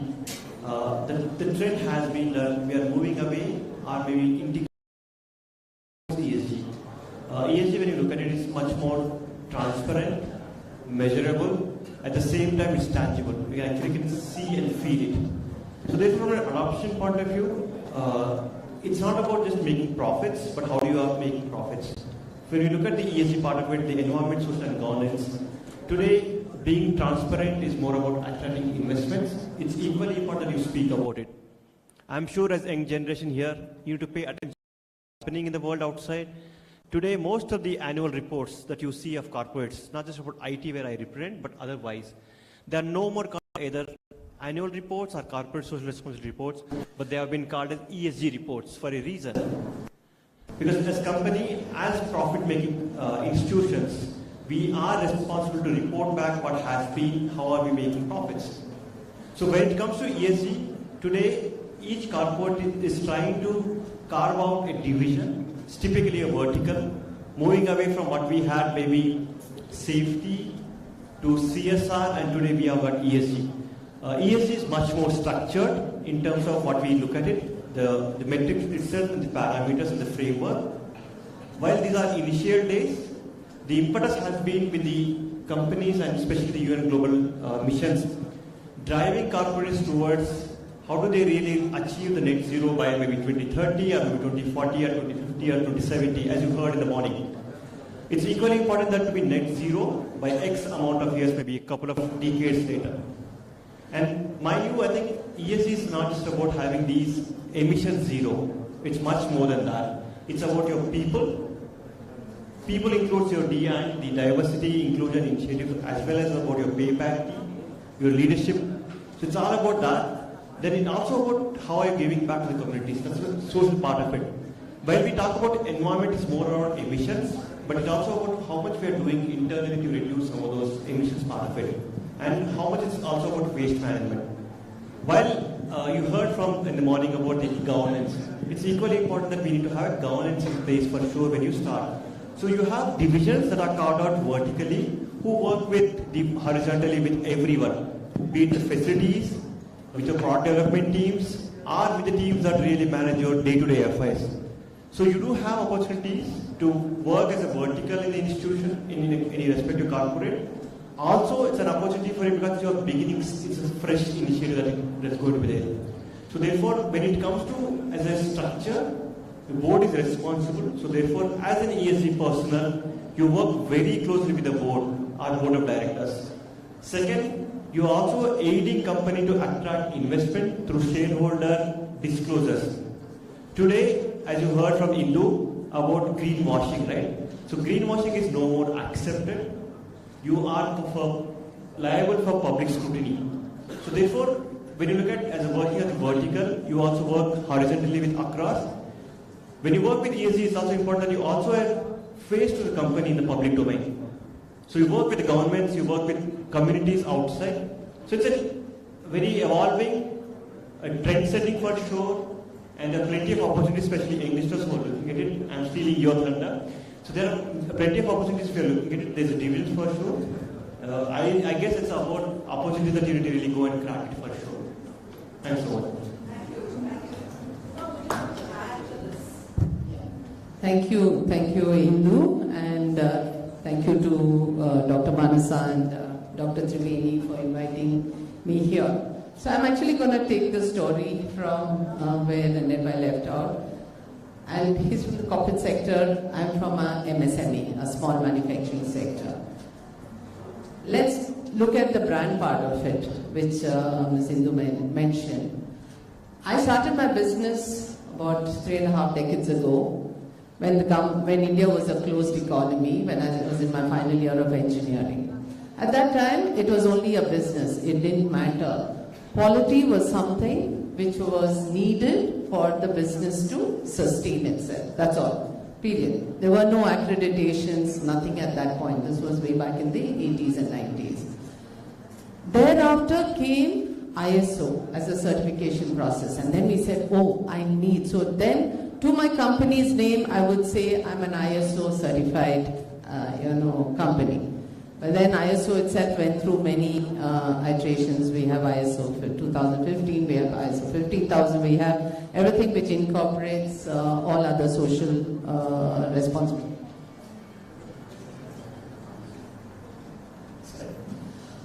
So many other things. Then came in CE, UL, and these were quality certifications that we wanted. And we were fine because that was what the customer wanted.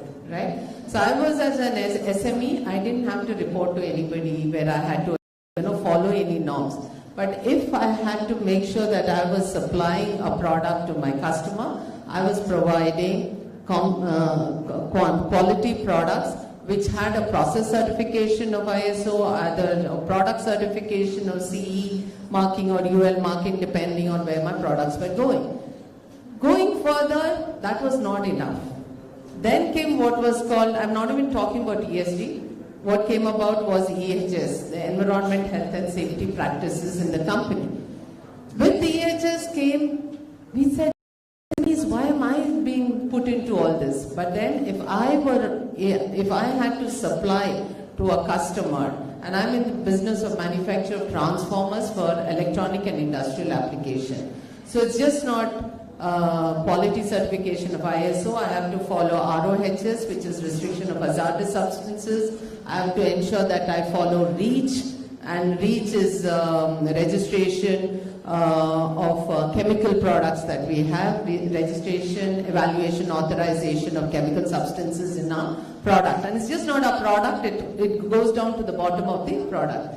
When all this was brand building, then we thought, why EHS? This is something else. And then I had to be compliant to it to be able to supply to my customer. And why EHS? Then we are talking about environment. What is the impact of environment in an electronic business, in a small enterprise? I said, why am I getting into this? Then I had to think about it, and then I was looking at air pollution, I was talking about noise pollution, the light that was required in the business. There were so many other aspects which come into play, and then came my EHS policy, and then I looked at the health of the people, what is the lead fumes of the soldering, what is its impact? Just not ROHs, but what is the impact of those fumes? That makes us think, yes, EHS was required. And then comes ESG. And then said, when you start incorporating all this, and when you come about ESG, you have a line, you want to make sure that there is ethical business practices, there is good governance, there is a discipline in the processes in which we are doing, the practices are perfect. I think it becomes very important that anybody and everybody needs to adopt and have an ESG policy to sustain the business. Whether you get your certifications or not, it's very important.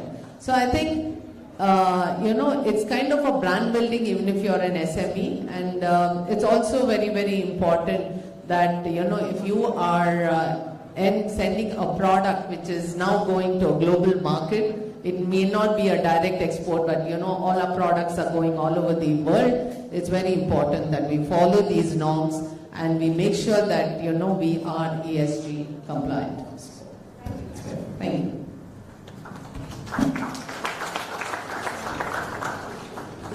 So thank you, Uma, for that. So moving on, I think I would like to address this question to Damien because he's straddling two worlds. We're talking about ESG. We heard, this term being spluttered during the opening session and now also net zero, climate, mitigation, compliance, ESG, a whole bunch of it. Now, he is running a company on solar. Now, solar, as you know, is a renewable energy, and when we talk about climate mitigation, net zero, it plays a huge role. Energy transition is kind of, centered around a lot of the renewables that we are talking. So, Damien, I would like to ask you this question. When you're traveling this world of climate energy transition and the ESG, because, solar, you have the piece on environment because land is an essential resource there. You have the piece on people, the social angle, because, you are probably looking at maybe even kind of letting people to, move from a particular space to set up something. Or maybe we are also talking about, in some cases, compromising on food production. That's a possibility.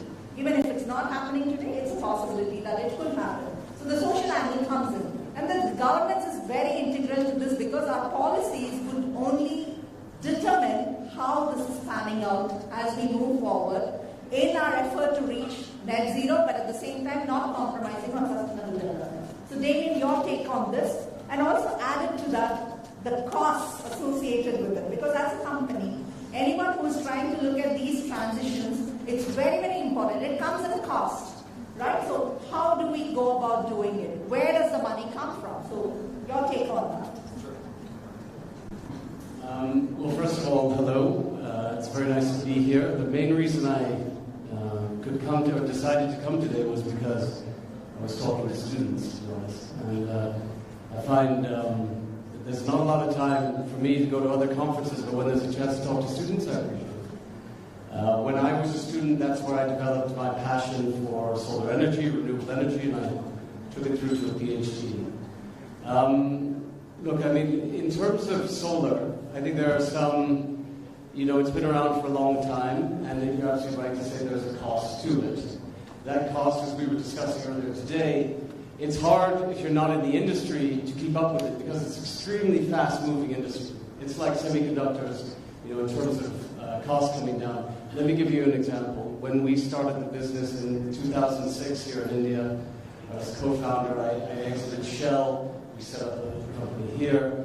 Solar was at that time it was about 200 rupees a watt, per watt. So in a panel it has so many watts in a panel, and it was 200 rupees per watt. Today, can anybody tell me what that is? What do you think that is? What is 200 rupees per watt gone down to? Cost-wise, over 16 years. 17. That's the draw. So when a technology moves like that, then huge segments emerge. And for us, we started very much off-grid solar, because that's where solar at that time had a role. But then as we stayed in the industry all this time, we saw that the whole C&I segment opened up. And then that's where you start, as a company, we started to move into really selling ESG, right? So I will certainly come to answer all parts of the question, but this is probably the first part. As a company, we were selling ESG to SMEs. We target the small to medium scale enterprise. We found the corporates was a segment where you got run around between department to department. It took forever to close the deal. At SMEs, you talk to proprietors, you can show them the cost-benefit analysis. It's a 3 to 4 year payback now. It's a 30% return on investments. It's an extremely attractive investment. And we started to move more into that space. So we sell that ESG benefit to enterprises. Now, how do we do that? Because of the cost element of solar, even if it's got a 3 to 4 year payback, there's always an upfront cost piece. You're basically paying for 25 years of power on day one. And just to be clear, we warranty a panel for 25 years. So it's going to go beyond 25 years, but you have a warranty for 25 years of power from your panel. But you're paying for that on day one. So of course, that needs to be financed. For a lot of SMEs or companies, they don't want to pay all the costs up front.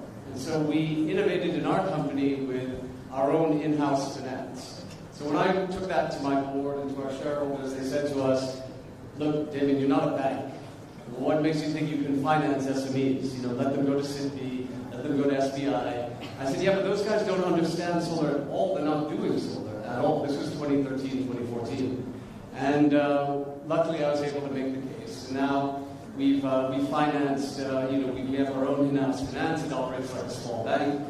And we've served more than 1,200 SMEs, in addition to all the residential homes that we've done. So, and that's more than 200 megawatts of rooftop installed.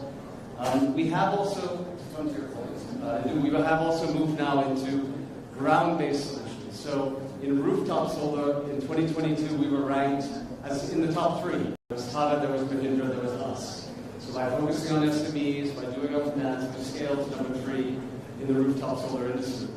But in terms of ground-mounted, that's where you then come up against a lot of the ESG challenges, right? So absolutely, what land are you using? Are you displacing people?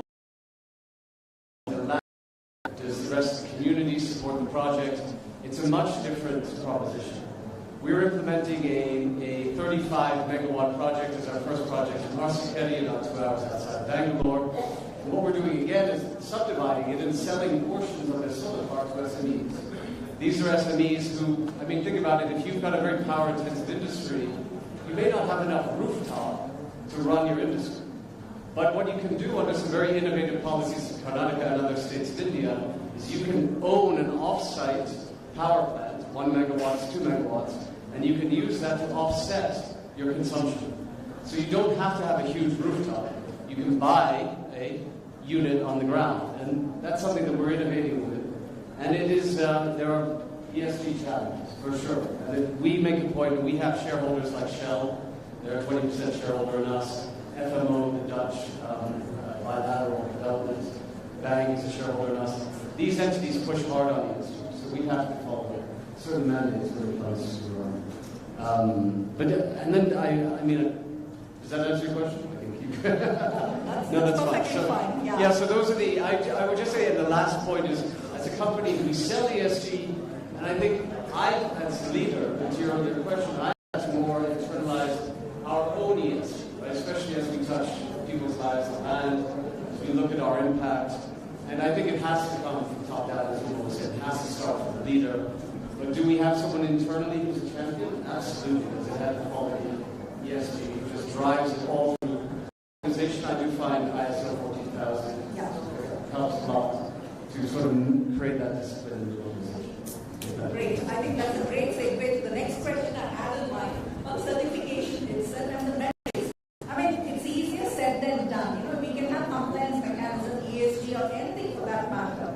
But then how do you measure if they're actually doing it? Because unless you measure, you won't be able to actually say that, okay, we are moving in the right direction. Right? For us to even do course correction or even to say, claim as a company that, okay, this is what we are doing. Umar did talk a little about, the certification process. But Satya, I would want you to kind of specifically talk a bit on the metrics for ESG and also the certification and any specific pointers, given that we have a whole bunch of management students who hopefully probably ESG plus or plus plus, whatever that is. So what are the things that people in the space are talking about, thinking about, what needs to be there for it to actually take off in the right direction? Sure, thanks. So to just start from where it was left in terms of how is it useful for students and MSMEs also. So as a student, if I'm actually working with many students and startups also to take their journey towards ESG. Taking startups towards ESG is very difficult, and they don't understand and also need at their starting phase.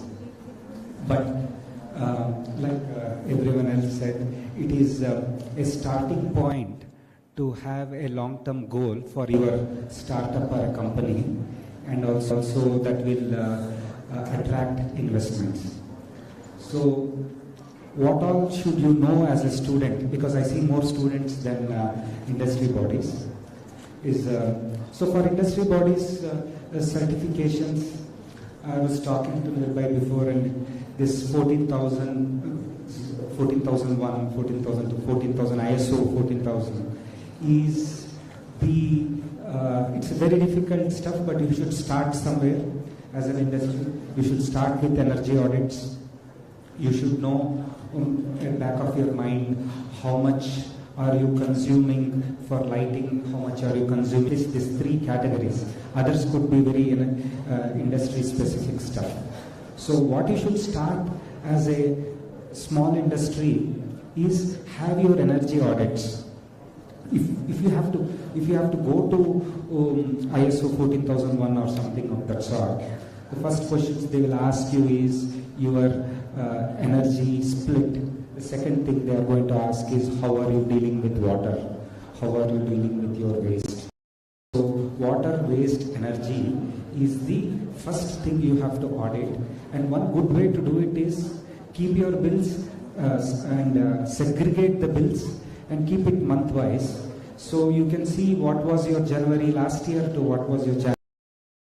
Decembers may have more heating in some places, and probably June and July would have a lot of AC high rank. So you could compare your last year with this year, so you should have that documentation. All these certifications, frameworks are more of documentation. And there are many frameworks. Just to add, actually, I also did not answer this question like you didn't answer 200 rupees per watt and what was the current, and I failed miserably. So this is a good thing. If a payback is somewhere between 3 to 4 years for an MSME or for a startup who's looking long term, it is a good thing. Why don't we go solar? Why didn't we go solar these many years? Is because it was very expensive to start with. The capex was very big, but today I think it's not, and they are doing financial jugglery to help us. There is a lot of gymnastics done there.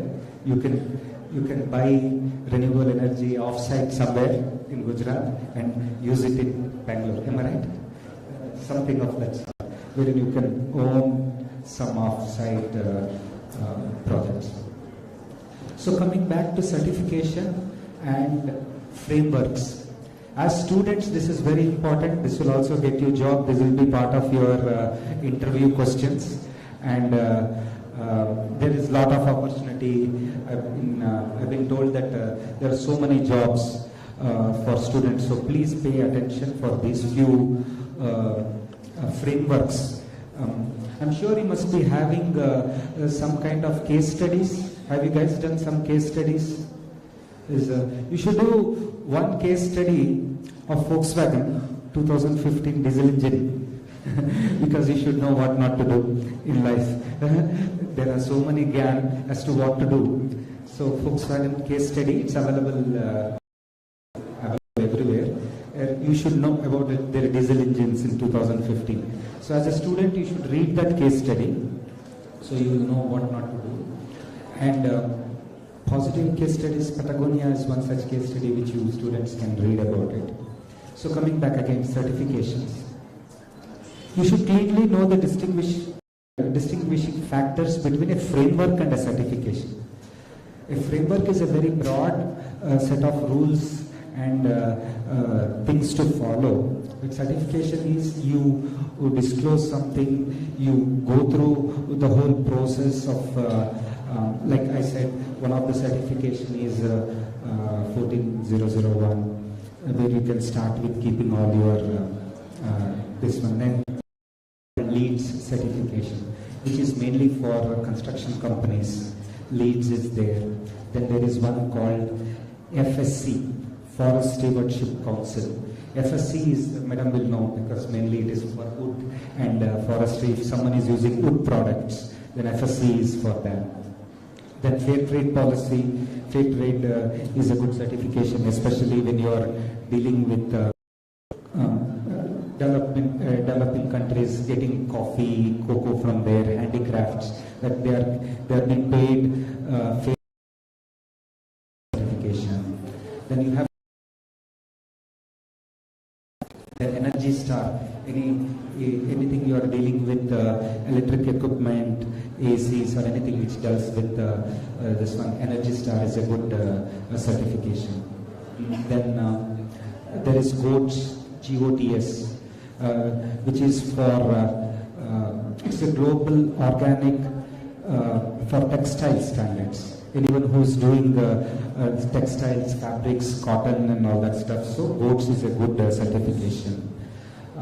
So these certifications are one such thing. I have told you many of them, so you can remember just 3-4 of them. Starting with ISO, LEEDs. So this is certification. When it comes to frameworks, then you have GRI, which is very important. So GRI is mainly in disclosures. Then you have PRI.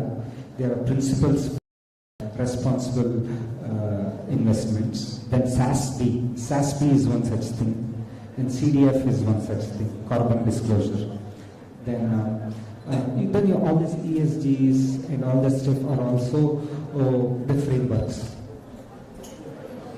So keep a track on these frameworks as one such thing, and then certificates as a second thing in your pocket, so that when you guys go for an interview or work in an industry, you should at least know the basics of this. You should know what certification is what industry. Like Energy Star is for electrical stuff, Boats is for textile, USDA Organic is for organic produce, Leads is for construction, stuff like that. So that's about it, I guess. Thank you, Satya. Again, there's one term that you used quite a few times, disclosure. Right now, the word disclosure is always a little tricky, you know. What to disclose, how much to disclose, when to disclose. And it's also about mindsets, right? So I just want maybe 1 or 2 or 3 of you to quickly take 30 seconds each and then tell me, what does mindsets mean in the context of ESG? You know, because it's all about disclosure, it's all about being transparent. How does it go about? So Uma, probably we could start with you. Disclosure is something which will work only when you have a top-down, complete transparent way of working, and especially in an SME. Satya talked about matrix. Now, if this matrix is in the open and it is there, and you're filling in data, okay, and you're ensuring that there is an improvement and a sustainability of the enterprise, be it in terms of power consumption, be it in terms of the use of chemical substances, it could be any of these products. You need to have a matrix in place, and there has to be a monitoring and an evaluation mechanism. Quite often, especially in SMEs, we probably have a policy because it is a much needed effort in a company. But what's most important is the implementation of it and to ensure that monitoring and evaluation is happening. And once you've done that, believe me, the person, and in my company, it's my MR, the management representative, who takes care of quality, because in an SME, you don't have a person who can completely take care of ESG, because costs are important, and also they do not have that much of bandwidth for them to have a job for the whole month. So what we do is it doubles up with either the management representative who ensures that this process is on and it sustains itself. So just one thing about mindset. The usual MSME mindset or a small industry mindset is that it is very expensive if we have to follow all these compliance rules and all that stuff. But I think we have to change that mindset. Yes, it is expensive. We have been seeing that. Organic carrot is more expensive than the carrot which is not grown organically. Why is it so? Because the yields are less. If you come in a manufacturing world, if you have to follow many rules, then the time it takes for the product to come out. If you had paid attention during the first session, the Toyota man said they were taking 5 seconds to make a part, and they started making it 3 seconds. So if you really do the right way and and have your mindset for long term, that word right way and long term are the key words. If you want a shortcut way, then you will not have a long term benefit. Like say solar is a long term benefit. So the mindset part of it is we have to come out of the mindset saying that it is expensive. If you have to follow ESG, the current mindset. But if you can add. I think disclosures are important. When it comes to mindset, I guess the minute you make a disclosure, that means you have a policy, or maybe a little more than a policy, and you are tracking it over the time, and you are liable for public scrutiny. That's really important. So therefore, we are making a disclosure. That means you have some framework at the time. I guess it's also one step ahead of the for sure, and you will attract investors for sure. I can only talk about the large scale. I know MSME has its own challenges, but when it comes to large, the corporations, It's much simpler to do it, but again, it's very difficult to begin in the first couple of years for sure. Who is paying attention to your disclosed and annual reports? Right. Because you're liable for public scrutiny. Yeah. Damien, would you like to add anything? And then we'll open up for questions. Sure, yeah. I would just say I think you touched, using the word mindset is very correct. And with a little bit of introspection, I think it's very easy when you're a startup. Many of you will find this when you start your own business. You're bombarded with so many issues, and you face so many small crises, and you're trying to raise money, you're trying to make your business profitable, you're trying to emerge in your sector, and it can be so easy to just not pay attention to some of these ESG aspects. And it's very normal and it's very natural. So you have to challenge yourself, as I find I have to challenge myself all the time, is to make time for it, and absolutely to bring in the people that will support you in how to get there. And I think I'll just take one example from our industry, which I think is really relevant. For so long, everybody has been saying, hey, but what happens at the end of the life of a solar panel? What happens? Where's it going to go? What do we do with it? And for a long time, all of us in the solar industry would say, oh, no, that's a long way off. So that's 25 years, 30 years, 40 years. We don't really need to think about it. But it actually now, think about how big solar is going to become in India. In 2030, solar is likely to be somewhere between 20 and 30% of India's electricity supply. By around 2070, it's expected to be about 70%. It's going to gradually, that's where solar is going to go in India. So you have to think, okay, what are we going to do with the solar panels? And currently, there is no framework in India. It is just emerging in Europe. There is no framework, but I have found myself having to push our guys to find just people who will we don't have panels yet coming back from roofs, but we manufacture panels, and of course some panels, it doesn't pass quality tests on the line, so it's got to go somewhere. Where does it go today? Landfill. That's the honest answer, goes to landfill. So we need to but now we've started to find somebody who will strip out some of the components. There's silver, there's copper, there's aluminum frames. Some of that can be stripped out, and then the result can be ground up and used in asphalt. That's how it currently, now that's still not where it should be. But this is what I'm saying, as a leader, you have to challenge yourself every day, because you're going to be bombarded with issues, to think about how can I do better on ESG. Okay? Thank you. So now we're going to open up for questions. So please be concise, short, and indicate to which panelist you are directing the question. Anybody from the floor can come in now. Use the mic, please.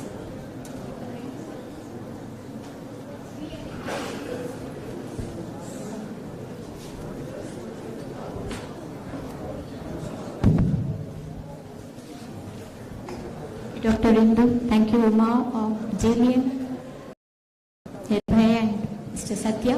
We at academic institutions, what would be our role in promoting the concept of ESG and to our budding young managers who are sitting there? So what would be our role as facilitators in encouraging students to contribute more towards, they're doing in their own way, we are also working, but what could be some of the few those initiatives which we at higher education could take? This could be for any one of the panelists. Thank you. I'll just quickly say this, Sure. and first and foremost, very happy to see so many students here. I always believe that the industry institution bridge has to get narrower and narrower, so there's a larger participation between industry and students. For a beginning, there is internship, which all students need to go through. Why don't students take up internship in SMEs? Quite often they look at large companies. My smallest suggestion is do take up internship. Small companies do not have the wherewithal to monitor whatever we discussed. Forget about ESG, even EHS, any of this, because our core focus is on running the business and the product and the service. To look at additional is important, but yet we don't have the bandwidth. Students take up projects which are a win-win for both industry and students. I think it will be an amazing, because to the student it's a great learning opportunity, and to the industry there is a benefit. So I just wanted to quickly suggest this, and since there are so many students, really would look forward to that. I think Mr. Satya also wanted to say something on this. So, as you start your journey into the industry, Of course, internship is the first step where you see what's happening in the industry. So what should you do to get into this ESG? First and foremost, I told in the beginning, go through those protocols. Today, it is very difficult for an MSME to get any certification, anything, even if you have to start with 14,001 or something. So why don't you break that down into a manageable set of questions, a manageable set of parameters for whatever industry you are interning, and make this a very easy process. See, government must also be doing something based on some revenue of the industry, of that particular body, that the certification should be subsidized of an expert coming and doing this activity. If that is not there, you as a student, what are you doing? You are trading your knowledge, you are trading whatever knowledge you have to the industry, and you are also gaining the knowledge while you are doing your internship. So the first step is trading. How do you trade your knowledge? You have to have that knowledge. So go through these protocols. Go through all these protocols, and when you go for an interview, you say that I know you are in such an industry, you need these things, and I have already had a questionnaire, I have a matrix which I feel is right for your industry. So what should you do? Go through these protocols and go through these frameworks also. There are many frameworks, so go through them. Be prepared before you go to that industry. Like if you go to UMA, you should know what is Energy Star, you should know what is an energy audit, you should also know there is what is carbon intensity. Carbon intensity, energy intensity, you should know their definitions. You should know to produce one of their product, how much of carbon or how much of energy, how much of water has been used or are being used, and how to improve that, how to reduce it, how to reduce the water thing. Not possible, expensive, but you as a student should have these three things in mind: frameworks, certification, and the metrics for that particular industry where you are going for an internship or an interview, and what you think you can do, and what is the current state, what is the current carbon intensity for a given product. Like Hyundai to make one car, it requires 3 tons of carbon. It uses so much of carbon, and how much of water to produce one car. Some model, they just have about 5-6 models, so you should know one such model. So these are the things you as students should prepare before going to an industry. Unless, so Nirbhay will give you more. He has a lot of jobs to for you guys. We can open up for one more question, one last question from the students. Because some of our panelists have to rush for meeting post this. We'll need to close exactly at 1. Good afternoon, first off. This is a general question. I know all of you are connected to the energy sector. Business students are focused on starting a business or going into SMEs. So what sectors or what fields are perfect to start a business right now that would play a major role in the economy in the future of the country?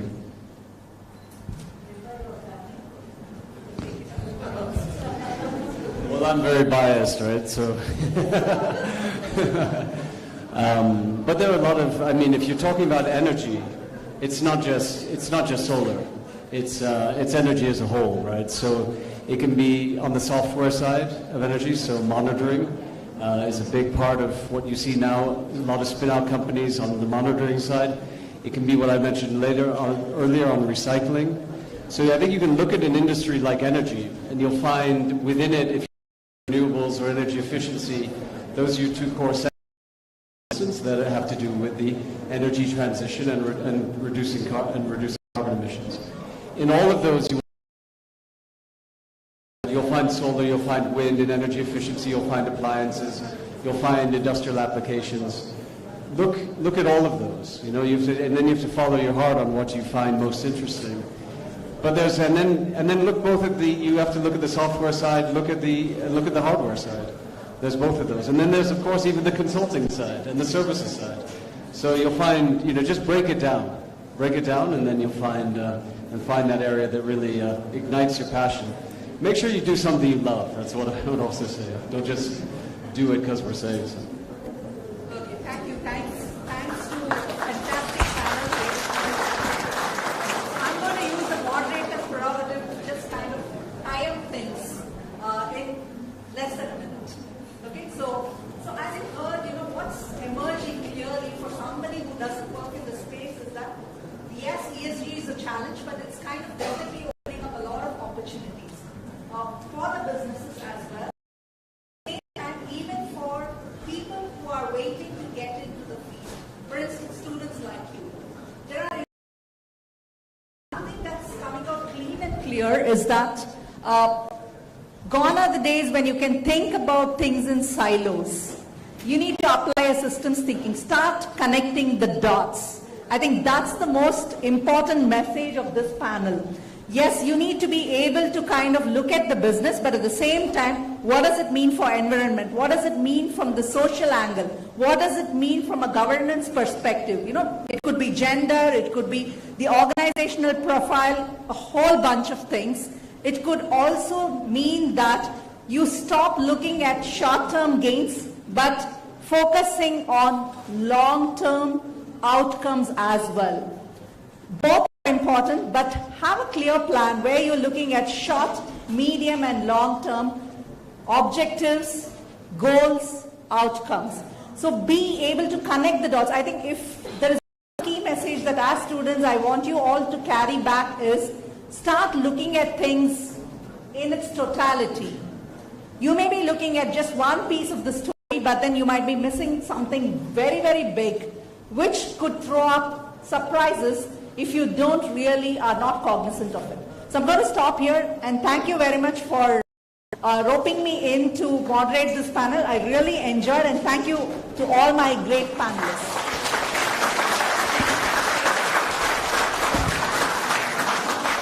Thank you, esteemed panelists, and thank you, audience, for being such a great audience. Round of applause for the panelists and the audience, please.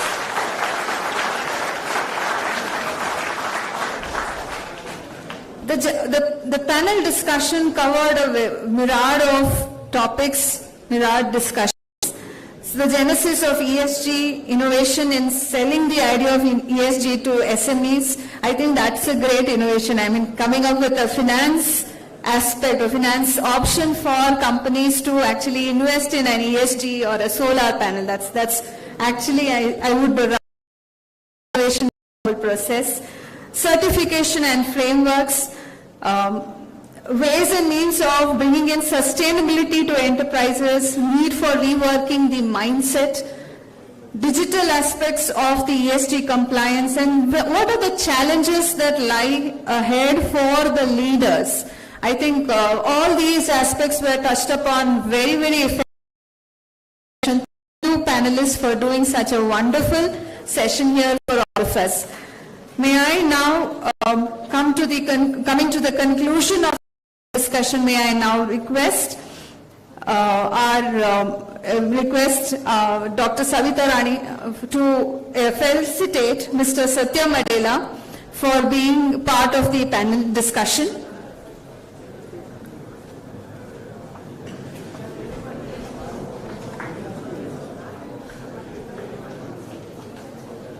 Thank you, sir. Your valuable insights has been very, very beneficial for this discussion today.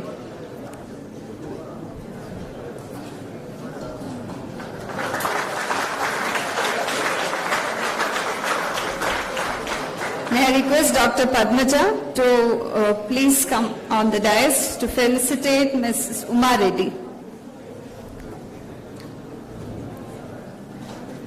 Ma'am, your experience and wisdom has just added to the whole discussion today. Thank you so much.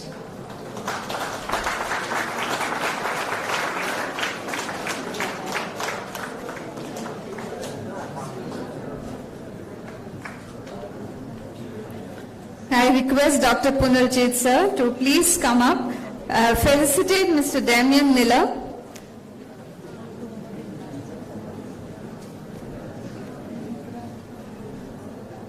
From the orb energy sector, I mean the kind of work this company is doing has been phenomenal. Thank you, Mr. Miller, for joining us today.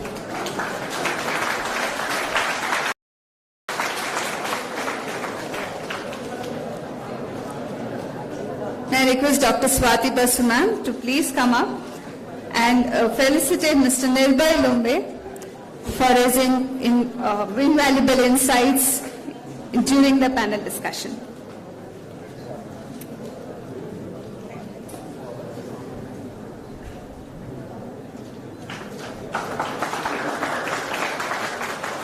I request Dr. Triveni to please felicitate Dr. Indu Murthy. Ma'am, the entire discussion was so beautifully moderated. Thank you for your valuable insights as well at the conclusion of the panel discussion. Thank you so much, ma'am.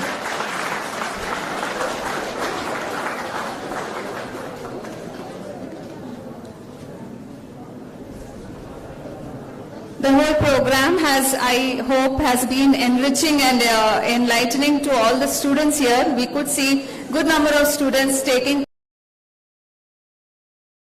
The crux, however, lies is that the ESG is for the long-term benefit and ESG is for the future. Thank you all of you. Thank you panelists. Thank you so much. Please stay for the workshop on MSMEs, which will begin in another 5 minutes. Thank you so much. Thank you, panelists.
Request the audience to kindly take your place. I request all of you kindly take your seats.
I request all the delegates to kindly take your seats. Let's begin the next session.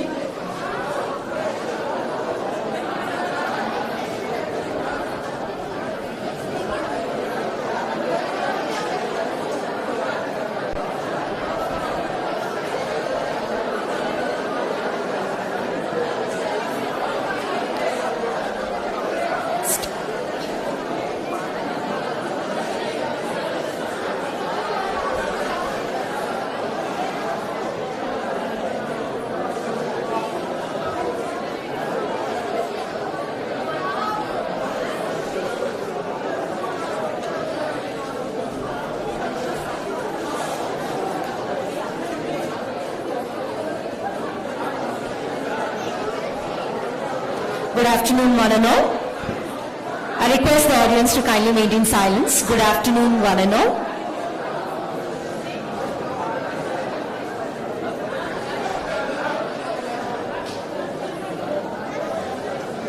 Welcome all to the workshop on ESG practices in MSME. To begin with the session, we have with us our experts, Dr. Basanna Patagundi, Chief Learning Officer, Swiss Learning Exchange, Dr. Jacob Krasta, Founder and Chairman, CM Environ System Private Limited, Chairman L Square Eco Product Private Limited, Mr. Prakash Chenayo, Analyst, Founder, Prasiddhi Engineers. We welcome all our experts. Indeed, to have all of you here in this conference. Welcome all you. Yes, sir. The workshop would comprise three sessions highlighting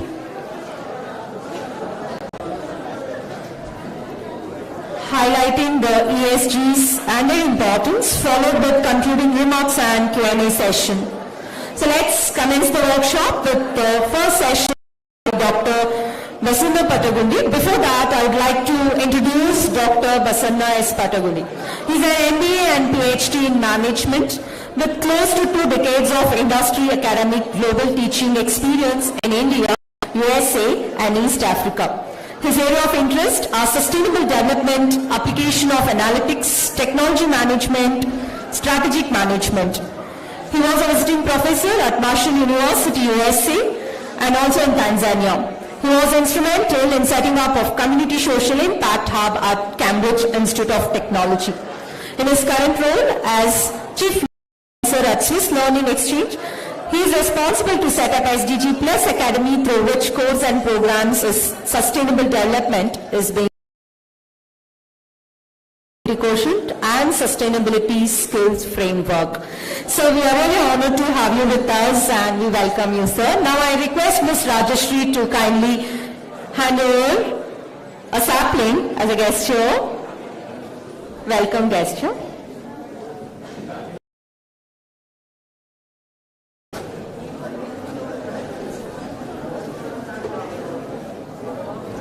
To Dr. Basanna Patagundi. Welcome, sir. Gives me an immense pleasure to introduce our next speaker, Dr. Jacob Krasta. Dr. Jacob is a founder chairman of CM Environ System Private Limited, a leading manufacturer of environmental test simulation equipment in India, and chairman of L Square Eco Product Private Limited, whose vision is to eliminate EPS-based packaging in India through their innovative, eco-friendly packaging solutions.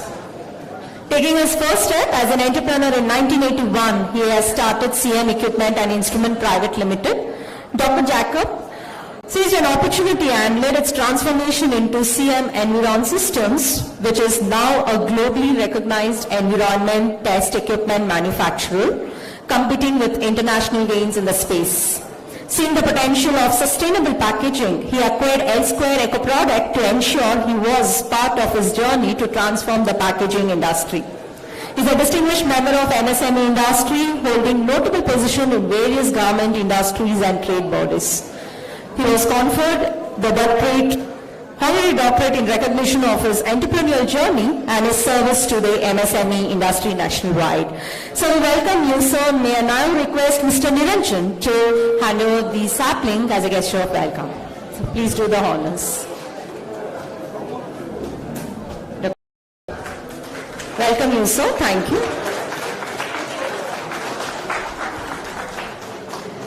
I take this opportunity to expert Dr. Prakash.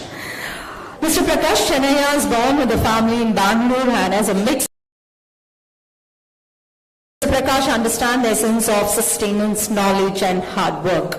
Cutting to the chase, Mr. Prakash became an engineer in the field of mechanics and thought he is already for a grand life and ready for the grand life. Mr. Prakash is highly spiritual and accepted challenges brought to the fore where he believed that his parents have given him the kind of spiritual and the faith in his work that he's into. Mr. Prakash started a manufacturing and fabrication industry, Prasiddhi Engineers. Now, Prasiddhi Engineers offer services to the large infrastructure projects like airports and IT parks, to name a few sectors. In the past, Prasiddhi Engineers successfully completed specialized projects for L&T, Brigade Groups, Bagmani Builders, Shobha Builders, Prestige, Lulu and so on. While the art and design vertical focuses on aesthetic and architectural aspects of infrastructure project. Mr. Prakash, we welcome you. May I now request Ms. Rajashri to hand over a sapling to welcome, sir. Please do the honors.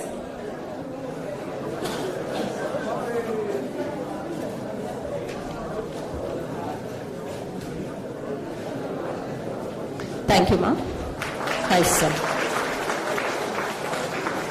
May I now invite Dr. Basanna Patagundi to present the session. Over to you, sir.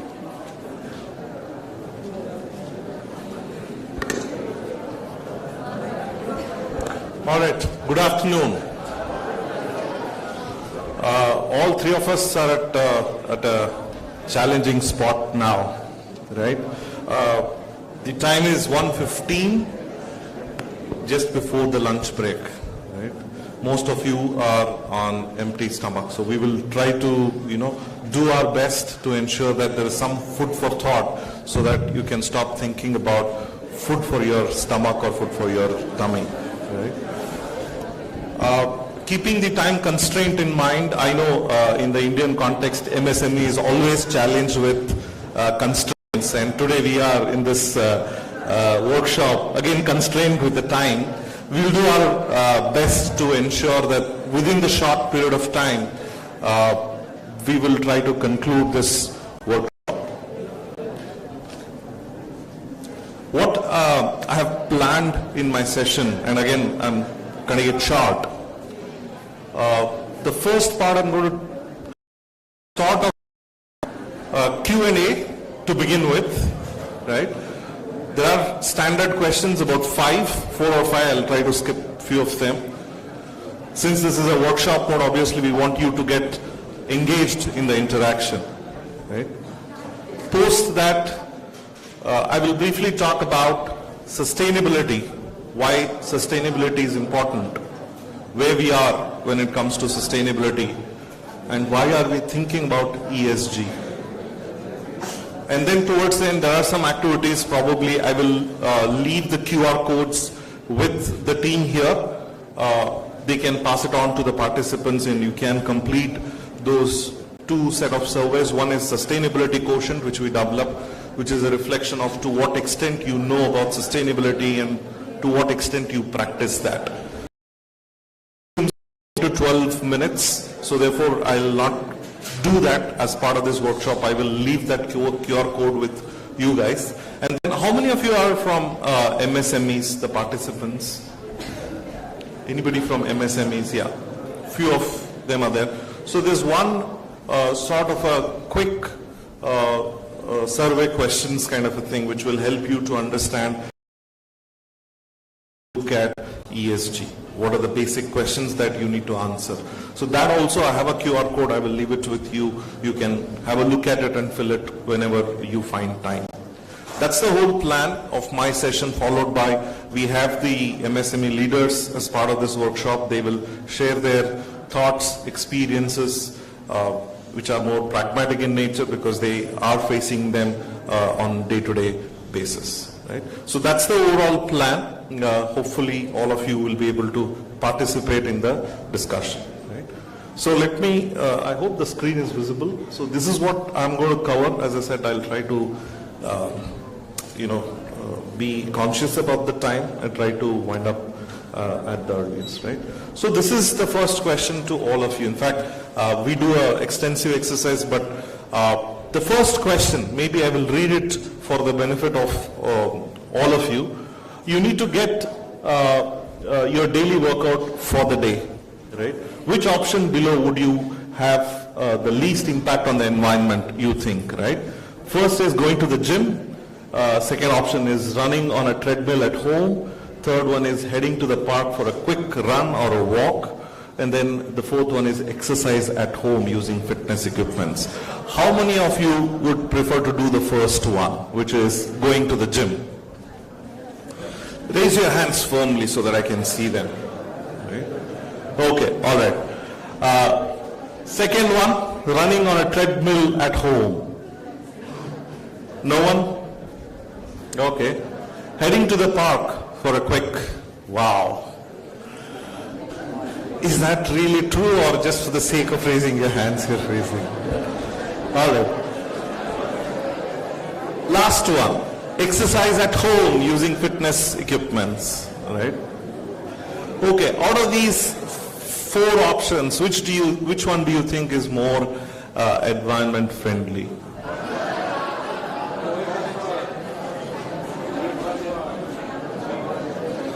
Option 2, he is raising his hand. 3, okay. How many of you are voting for option 1? Okay.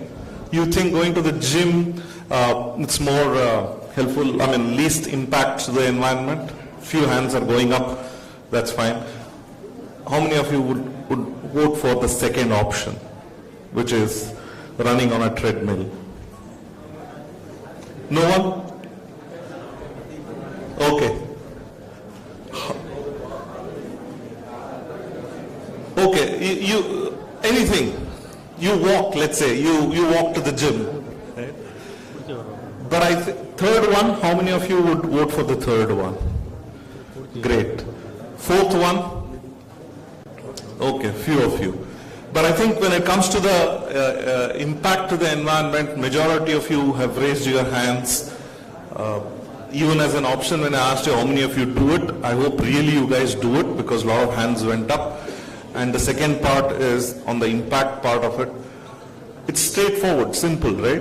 Why do you think third option is much better? Because if you look at all other options, in one or the other way, there's an energy consumption. Okay? So that's the first question. So obviously, okay. So this is the sort of a quick, response to that. If you drive 1 kilometer of car, there are a lot of studies. One of the studies shows that if distance in a car, you end up having 122 grams of CO2 emissions. Okay, so whether you walk to the gym, go in your car, do whatever it is, right? There's always a carbon footprint, right? So there's one statistics. Where do I point this here? Okay. So it's time to have your breakfast after your workout. Which one do you prefer to have, right? Bread and butter, scrambled eggs, cereal or porridge, right? And fresh fruit. Straightforward again. About you being health conscious out of this. Which one do you think is more environment friendly? Can you raise your hands for the first option? First option, no one. Second option? Second option, okay. Scrambled eggs. Third, okay, some hands are going up. Fourth option, majority will go up. Why do you think fourth option is better? You may be thinking, what's got to do with the food? all others have some or the other impact on what we call it as global warming potential, right? All the other three options except fruits, there's a potential of creating that global warming, right? Even if you get butter, right? I mean, you may think, what's a big deal? It's out of the milk, right? There's so much of processing that happens. Even cows will release what we call it as methane gas, which is not, good for the environment. So which do you think, out of these options, which one do you think is more suitable from environment perspective?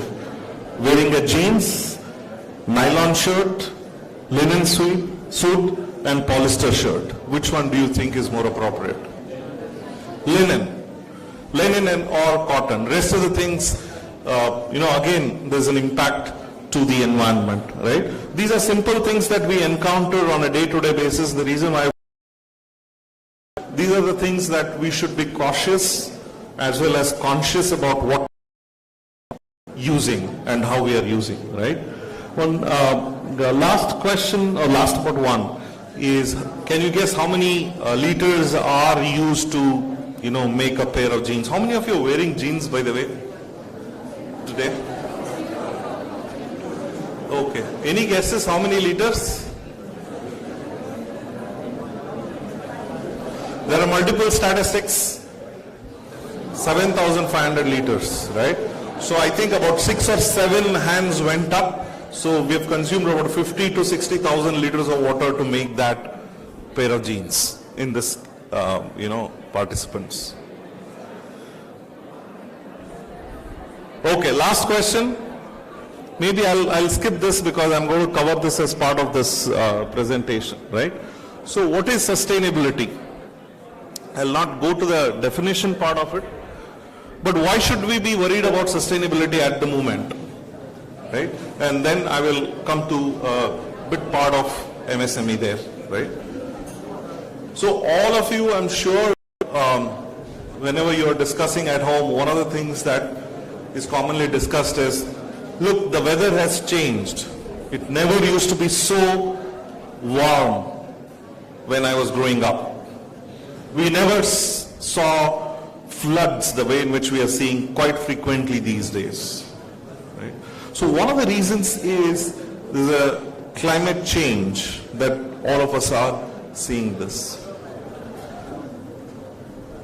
When it comes to sustainability, one of the important things all of us should be aware is how aware are we, right? Based on my experience, I used to work for a private university earlier. In 2017, I worked with an organization called One Planet Education Network, which is part of WWF, World Wildlife Fund. We developed an executive MBA in sustainability, and we presented to the team. It was rejected. Why was it rejected? They said, have you gone mad? Who is going to, subscribe for your executive MBA in sustainability and sustainable development? And when I started my journey with Swiss Learning Exchange, the current organization, about one and a half year back, whenever I used to go and talk to the industry leaders, when I said we are working in sustainability, they said, okay, that's fine. Now when I go and talk to them that I'm working in sustainability area, then I've seen a change in terms of it, and why is it happening is one of the factors is climate change. All of us are directly affected by that. Earlier we never had such kind of a situation. So climate change, the global warming, what we talk about. I will skip net zero and SDGs and the MDGs. We'll talk about 4 pillars. In the morning during the inaugural address, the chief guest, Mr. Parashuraman, was talking about economic growth, right? Which is quite positive, which is quite encouraging. But it comes with a cost, right? So in sustainability, we talk about 3 pillars, but UNESCO has added 4th pillar. I'll briefly talk about it. What are these 3 pillars? One is economy, second is environment, third is social, and fourth is culture. The part that Mr. Parashuraman was talking about is economy, right? And as well as the gentleman from Toyota, he talked about number of years that India used to take to complete projects, right? When we say we are building roads, why should we build more roads? Let's say in Bangalore, we've been extending our metro lines. Why? Because there's a need for it. There's a demand for it. Why is there a need and demand? Because economy is growing. One pillar. But it has an impact on the other pillars, which is environment and social. So what we need to do when it comes to sustainability is how well do we balance it out? Can we stop the economic growth? Is it possible? Is it viable? No, we can't. But how do we balance these pillars of economy, environment and social? How do we balance it out? We have this metro line coming up. We are cutting so many trees. Are we going to grow more trees to balance that out? Right? There are a lot of examples that I can quote. The fourth pillar is culture. And when it comes to the Indian context, right, sustainability is part of our DNA. You look at all our rituals, you look at all our practices, right? I keep talking about this circular economy. How many of you have heard about the circular economy? And there's something called as donut economics and all that. I have a lot of respect to the Western thinkers, but most of it is always rooted here. But when somebody, from Western country talks about it, we all applaud it and accept it, right? Circular economy, recycle, reuse, so many things, right? One of the examples is our clothes, apparels, right? It's practiced at home. I'm the youngest in the family, right? Whatever my brother wears, it will come to me once he stops wearing it. Once I stop wearing it, my mom takes it to the kitchen. And it is reused. And to the extent that the last fabric says, stop using me, till that the cloth will be used. That's our circular economy, which is part of our DNA. That's the culture part of it when it comes to sustainability. Right? So what is important for the audience here, especially the student community, is let's understand this economic growth, balance it out with the environment challenges and social challenges, and who is going to preserve our culture? Who is going to preserve our culture? We only have to preserve our culture. When do we preserve our culture? Only when we know it is important for us to carry these rituals forward. Right? Please keep that in mind. It is part of our sustainability practice at home. Right? Just for the information of the student community here, there's something called as IPCC. You can look forward for these events. IPCC is climate change, Intergovernmental Panel for Climate Change. It's like your report card. At the end of the semester, you get a report card, isn't it? On a similar line, IPCC produces report card of the climate change that is happening. Okay, so you need to watch out for that, and those are some of the pointers that I've highlighted. One of the things is who has caused this environmental disaster is you and me, individuals. We take those actions, right? Is kind of summarized here as part of IPCC. Every year in the month of November, there's an event which is called COP, Conference of Parties. So COP 28 is scheduled this year in the month of November in UAE. Last year it was in Egypt, and all the countries, the commitment that we talked about, right, to have net zero by 2050, so 2070 in the Indian context. All those commitments are made as part of these proceedings of the conference, right? Now, these are the Sustainable Development Goals. When I said you have to balance the four pillars, economy, environment and social, how do we do that? It is through, how many of you had heard about Sustainable Development Goals? Can you raise your hands? Okay. So there are 17 Sustainable Development Goals. When was it launched? 2015. You're right. And what's the target? When are we going to achieve these goals? 2030. And each of those goals were developed based on what we had earlier called MDGs, Millennium Development Goals. And Millennium Development Goals addressed few areas. This covers what we call it as ESG part of it also, right? I will not go in detail of each of those goals. This is called as, cake model. It looks like a cake, right?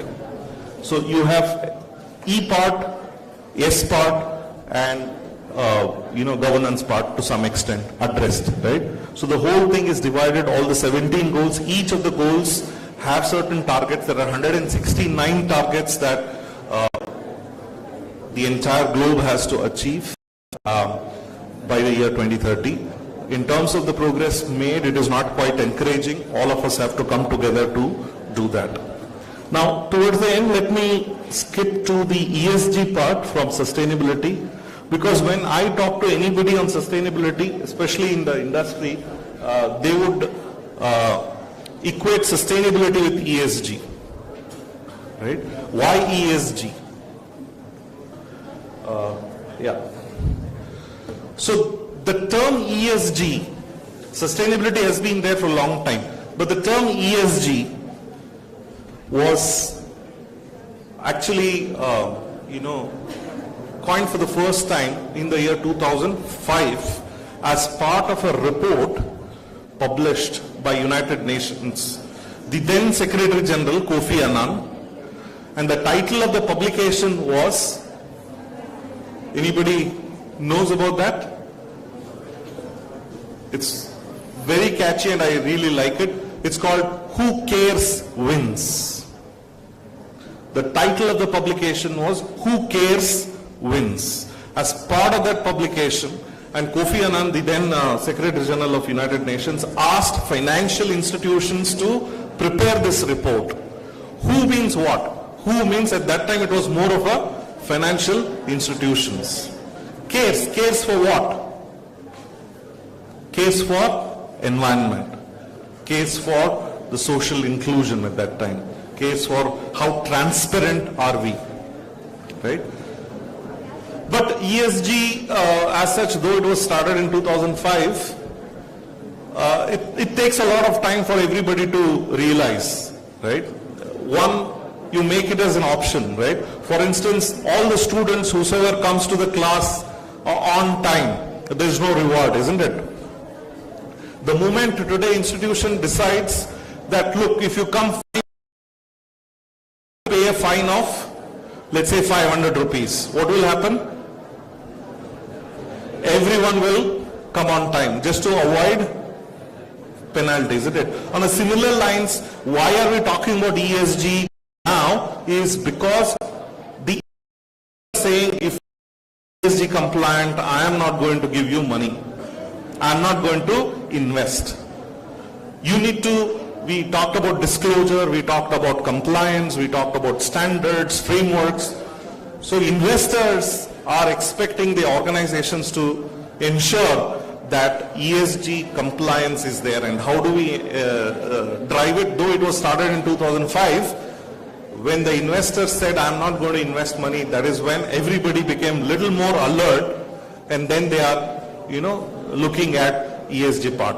And when it comes to MSMEs, as I was saying earlier, as well as the other panel members were also talking about, we don't have bandwidth to drive ESG, which is true. But there are a lot of case studies which have showed that there is a benefit, right? I think Mr. Satya made a reference to a case study of Patagonia. How many of you heard about Patagonia? They are into what? Patagonia is a name of a place as well, but Patagonia organization. Yeah. Patagonia is, into apparels, especially outdoor wears. And from 1986 onwards till date, they are dedicating 1% of their sales for environment-related activities. Yeah. 2 minutes. I'll conclude. I know I'm looking at the watch continuously. So basically that's the last case study I wanted to refer to. Now what is the importance of MSMEs there? Patagonia sources its clothes from the vendors who are certified by Free Trade Association, which is a not-for-profit organization in the US. So if you as a vendor, if you are FTA certified, Patagonia gives premium price to that vendor, and that premium price directly goes to the employees. It doesn't go to the organization, right? There are a lot of these advantages that MSMEs will get if you are ESG, sustainability oriented, focused, as well as you have your policies implemented, not just on paper, right?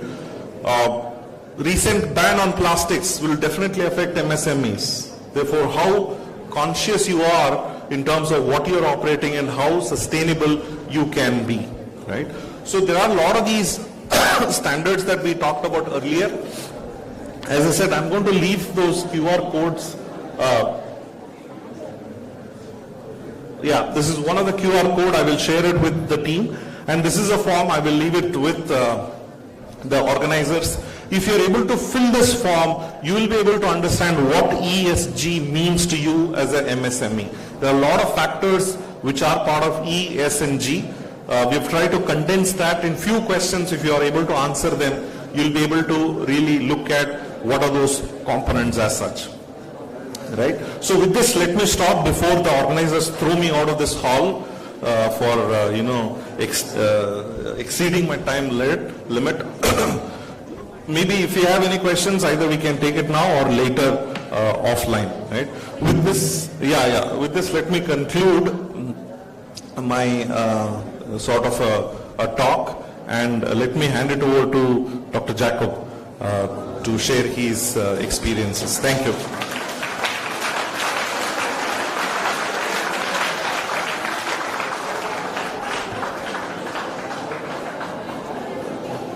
ಎಲ್ಲರಿಗೂ ನಮಸ್ಕಾರ.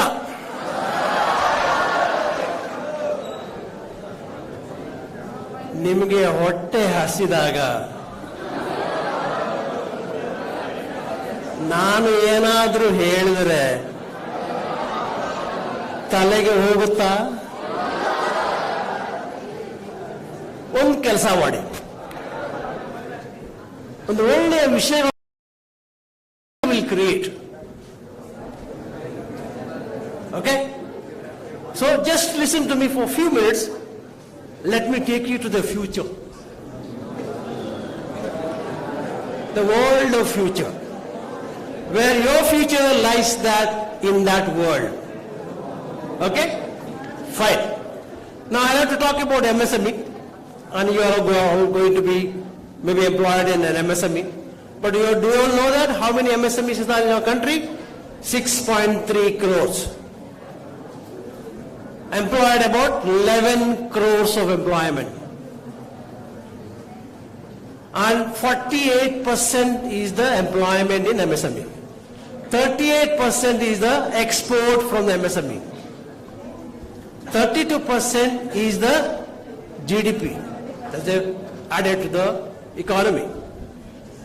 This being such a vibrant organization of MSME, do you all know that out of 6.3 crores, 95% are micro, 4% are only small, and 1% is medium. Only 1%. So this MSME whole sector is creating that. And when we talk about ESG, in a sector of micro, where 95% are micro industries, where there are no proper roads, where there are no proper lighting, where there are no proper area, how can they maintain ESG, especially environment? What happens in the micro? Out of this 95%, 93% of the industries are situated in a private industrial estate. is only 7% are situated in a KSSIDC and KIDB. So when the 93% of the industries situated in a private industrial estate, where again I said no roads, no lighting, no proper approach, how they can maintain ESG? They can't. Whereas that kind of vibrancy is there for the economy. We already crossed $3.75 trillion economy. We are 5th in the world. We are going to be number 3 in 2030. When you become number 3 in the global phenomena, just imagine what is the part played by MSME. Huge. Despite all these kind of statistics like I gave you, but still they are contributing to the economy. Whereas what is going to be the future? ESG is going to be compulsory. It's a compliant in nature. Because the vendor or a supplier to any corporate world, he will insist on this micro or small industries to be compliant on ESG. So, today you all students get thorough on ESG, get employment in a MSME, that is your future. It's because by 2047, there is Amrut Kal, after the 100th year of independence, our country is going to be $45 trillion economy. $45 trillion. When is going to happen? Because Modi had gone to USA recently, say about 1 week back, not 1 week, 5 days back. Now he has discussed almost all the tycoons of the industries in USA.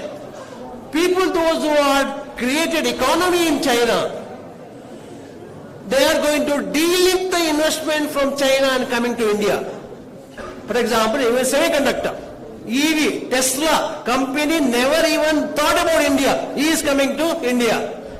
So that means he is delinking from China and coming here in India.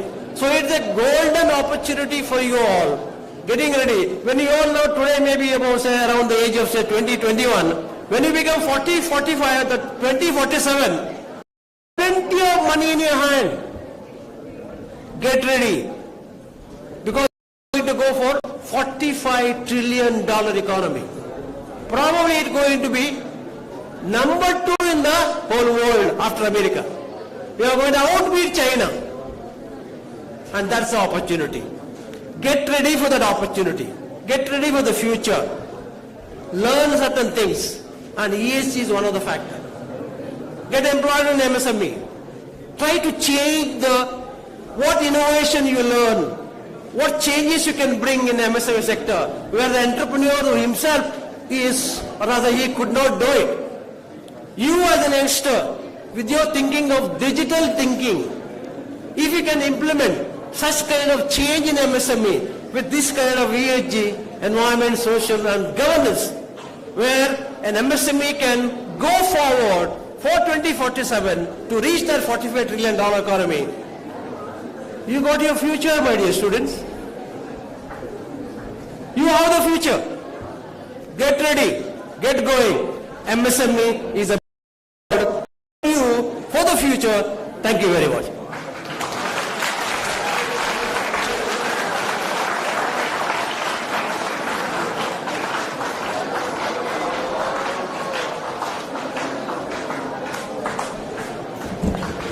Good afternoon. It's very difficult to speak last, that too in front of such senior people in the field. My lovely, good-looking girls, smart boys, and very nice lecturers, teaching staff. You're not good-looking. Say yes. Good. Good afternoon once again. Who wants to become an entrepreneur? Somebody was asking what to do business, what type of business I want to do. Who all wants to become an entrepreneur? I want to really know today. No one? Oh, very few. Come on. I'll get you money to become an entrepreneur. Don't worry about the finance. Come on now. Come on now. Don't worry about the bank. Huh? That's all. Even if you get money, you don't want to become an entrepreneur? The most successful people on the earth are the entrepreneurs. Can you believe this? Huh? Sorry, don't take it otherwise for the working class. Now it's a challenge. Who all wants to become an entrepreneur? I have all the solution to throw on your face. Now tell me who wants to become an entrepreneur? Not only just money from the bank. Now the whole world has changed, even the India. My senior, Mr. Jacob Prosta, is my mentor. He was talking about how manufacturing is going to be in future. Believe me, the whole world is looking towards India. You must have heard already by seniors why people are looking towards India. Maybe because of the youngsters like you, correct? You have all learned, we have produced lakhs and lakhs of engineers and master degree holders like you, management experts. But do we know how to start our business? I saw very few people raising their hand who want to become an entrepreneur. Believe me, MSME, micro, small and medium enterprises, is built by only technocrats, especially micro and small. Those who come out of the college, those who have dream of doing their own, the first thing they're going to learn in the college is only ABCD. They don't even know how to frame a word of business. Do you agree? My dear friend with the black jacket, do you agree you learned only ABCD, what your mom taught about, only the alphabets before going into school? Before entering into the business school has taught you only ABCD. Yes? Who all study or read Economic Times every day? You're all management students, right? Maybe next year or a couple of months or next 2 years you'll become a manager for a company, correct? Who all read Economic Times? Can you raise your hand? Huh? Weekly. Is it available in the college? Very, very few people are reading Economic Times newspaper. You are trying to become a manager of a company. You don't know what is happening around you? What the share prices are going up or coming down? What Adani is doing? What Adani company is happening? You want to become an analyst. You want to become a marketing expert. You want to become a finance advisor or this is very bad. First of all, acquire the knowledge before entering into the business, which you have a maximum amount of time, which is in the college. Learn that first. To acquire more knowledge, then you can decide what you can do as soon as you come out of the college. There will not be any question by any student what to do after their college life. Can you agree this? You don't want to become an entrepreneur? I'll get you a job in Infosys, getting a salary of 1 lakh and a crore of loan from the bank and knowledge of yours to become an entrepreneur. Which one you are going to select? Entrepreneur has got sky as a limit. In their life, they can achieve whatever they feel. Do you agree? Believe me, one more thing. If he is a successful small-scale industry owner, if he is successful means, as per me, is genius. You know why? He is alone. He doesn't have a different departments, HR, marketing, finance, R&D, like that. There are so many departments, right? He has to handle himself. Am I right? Get into MSME, especially micro and small, you'll get to know all the departments, how it is functioning. May not be an expert vision. If you get into a multinational company where a big public sector company, they're going to put you into a department where you need to learn or work your lifetime only in that department. To change your department, they'll say hundreds of questions because you don't have an expertise. This is one sector in MSME in the world where you can learn all the department to the extent of successfulness. If you are successful in doing that business, yes, you are a genius. If you are producing a pen which is costing 2 rupees, if it is not writing, will you buy by giving you 2 rupees? Giving 2 rupees? No. That means his product is waste. That means it's a wrong product. I always used to say to all the colleges, produce a student which can get a job immediately or start off his own. Compare some of the IIMs, IITs, they say, why they are there? Little differently. It is not that your college is not doing well. It is doing extremely well compared to other colleges. But it's you students look at things. Today you're all blessed to have this kind of workshops to know about ESG, which is the future. Gone those days when we used to take our earbud, throw like this. Even a pet bottle, drinks and soft drinks, throw like this. Gone those days, right?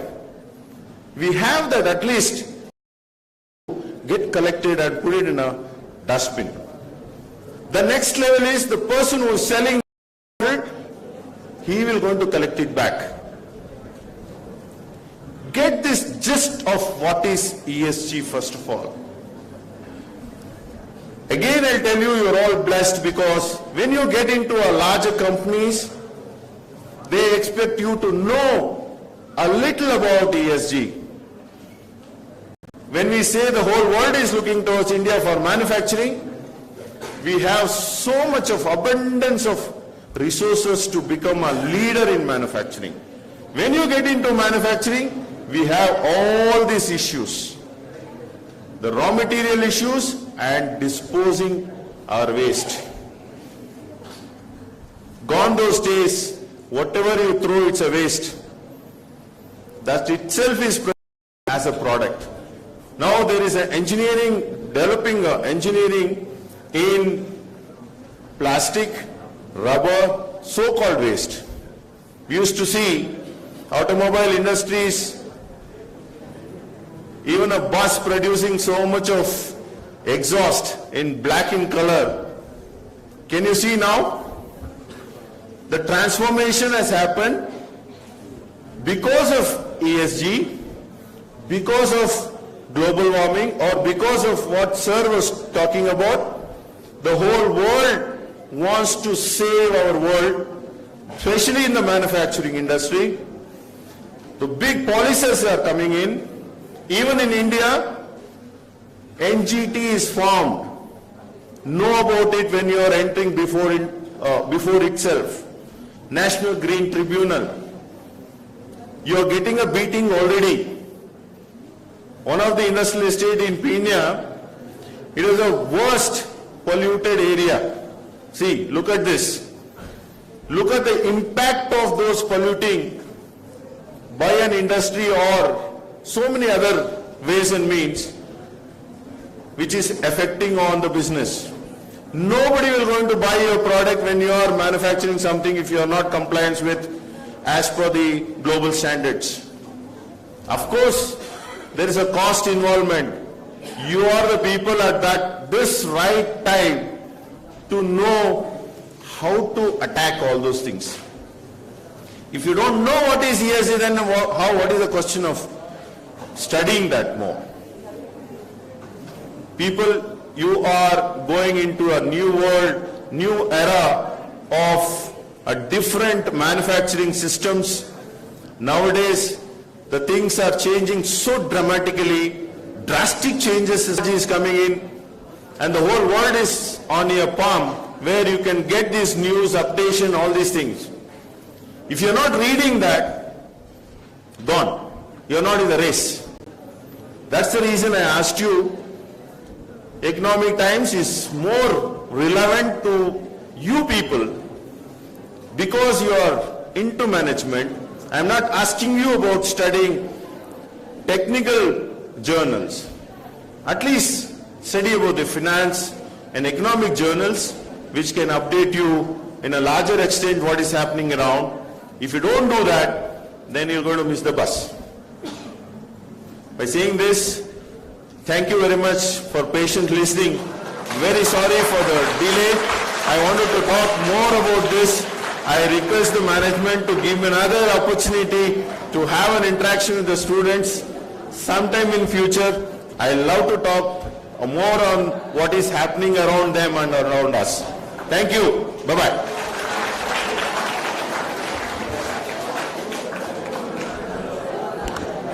I thank all our experts for their insightful session. To do the honors to our expert, may I now request Mr. Sunil to come on the dais and hand over the memento to Dr. Basinna Patogudi as a token of appreciation. So please do the honors.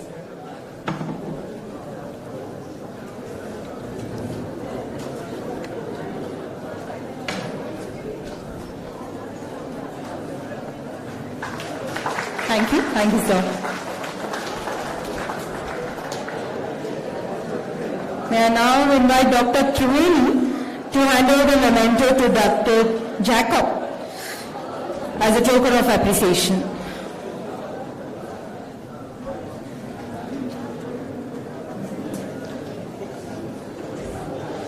Thank you, sir.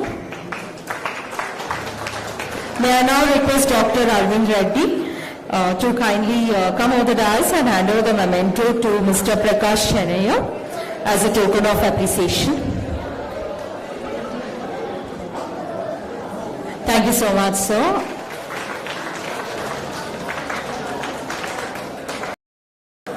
I thank all the experts for being here with us and delegation on their respective ESG practices. I thank you all the delegates too who are here. Thank you so much.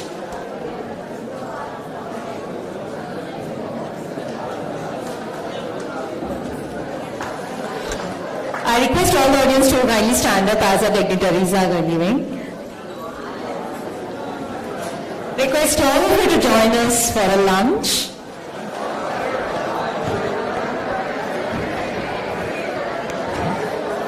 Excuse me, can you help them?